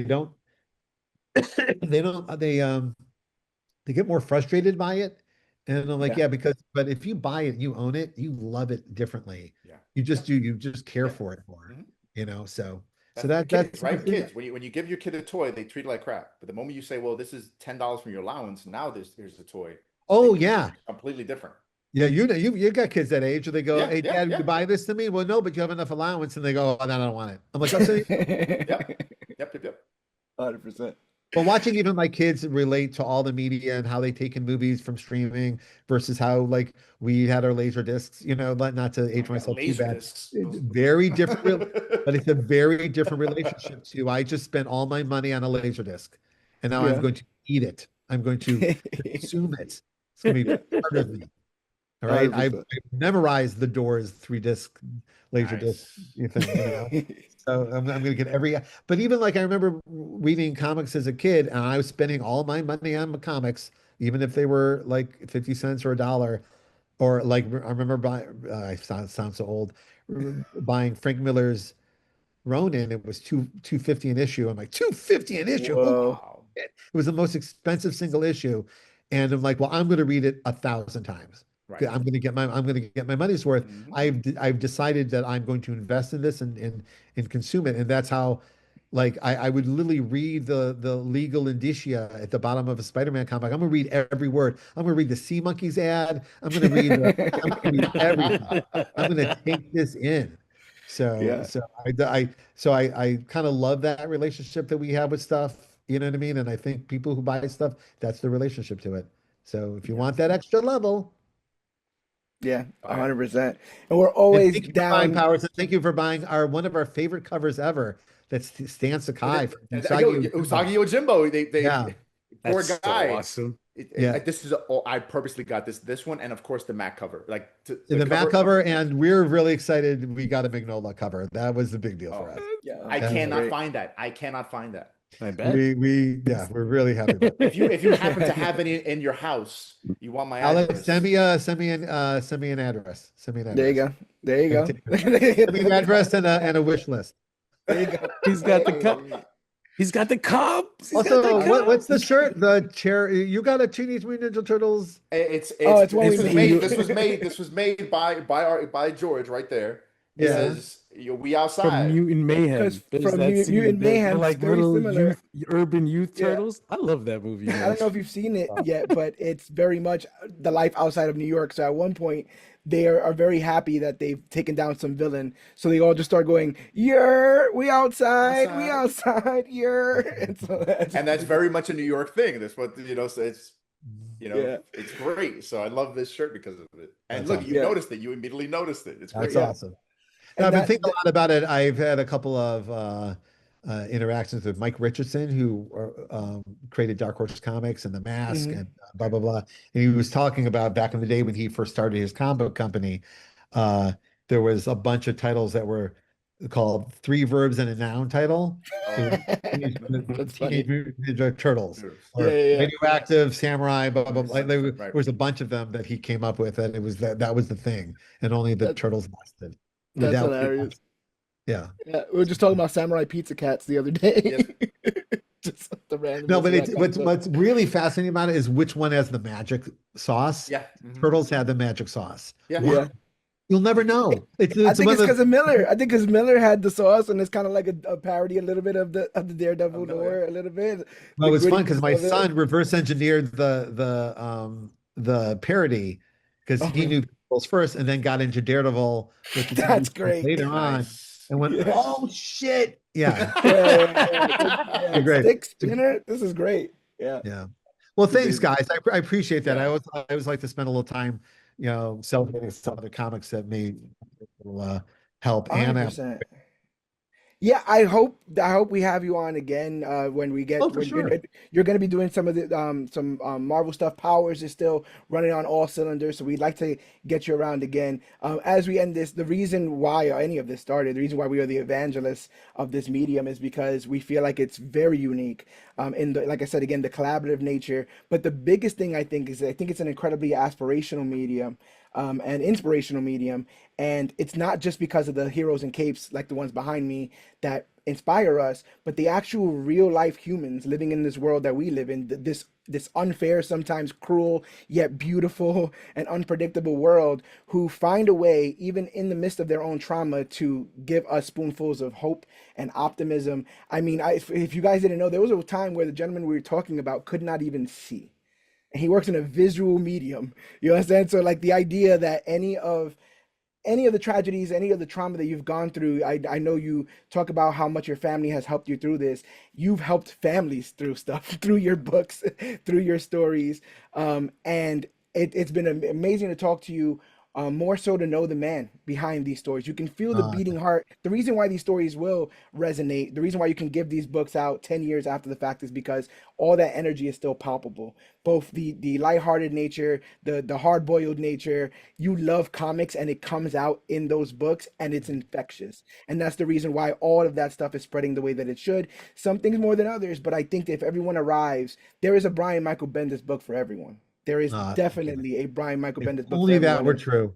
But I, thank I you. believe it. I believe it 110%, but we'll be the ones again waving the flag here, just like No, you but did for don't the yeah, you know, that. see, just like you did for the creators of the Don't past you few guys, books every that time you see someone just like really having like some kind of they're just not they're not having it together, you go, oh, you should read more. Yes. yeah, No. we Yeah. By the I way, have a Like, shirt look, that yeah. that's says what you should be I reading. say. I say two things all the time. I say keep print alive because I believe you need to hold the books and I agree. Yeah. read more comics.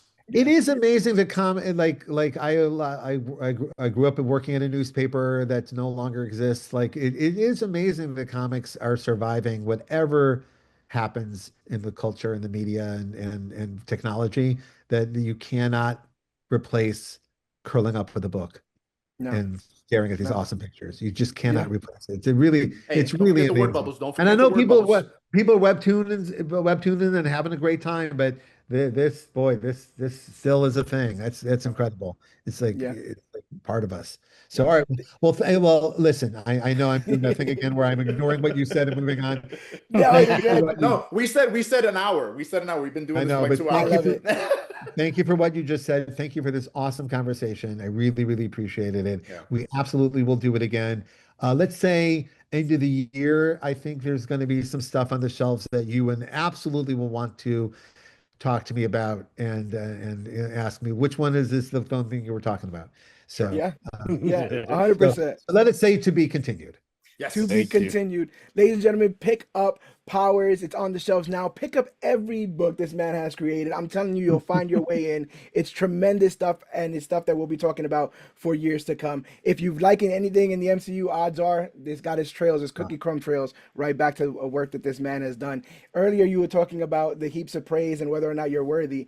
Our actual slogan here at Comic Book Click is "You are worthy," which is very interesting because I do believe that sometimes there are so many people who don't feel seen, who don't feel heard, who don't feel like they belong in this space, talking about their experiences. And I have to believe, especially with some of the creations that you've made, you've put a seat at the table for so many people. So, unlike it or not, you are worthy, and we do like Thank to end these.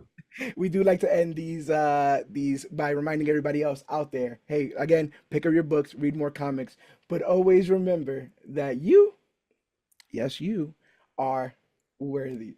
Pick Thanks, up your guys. books.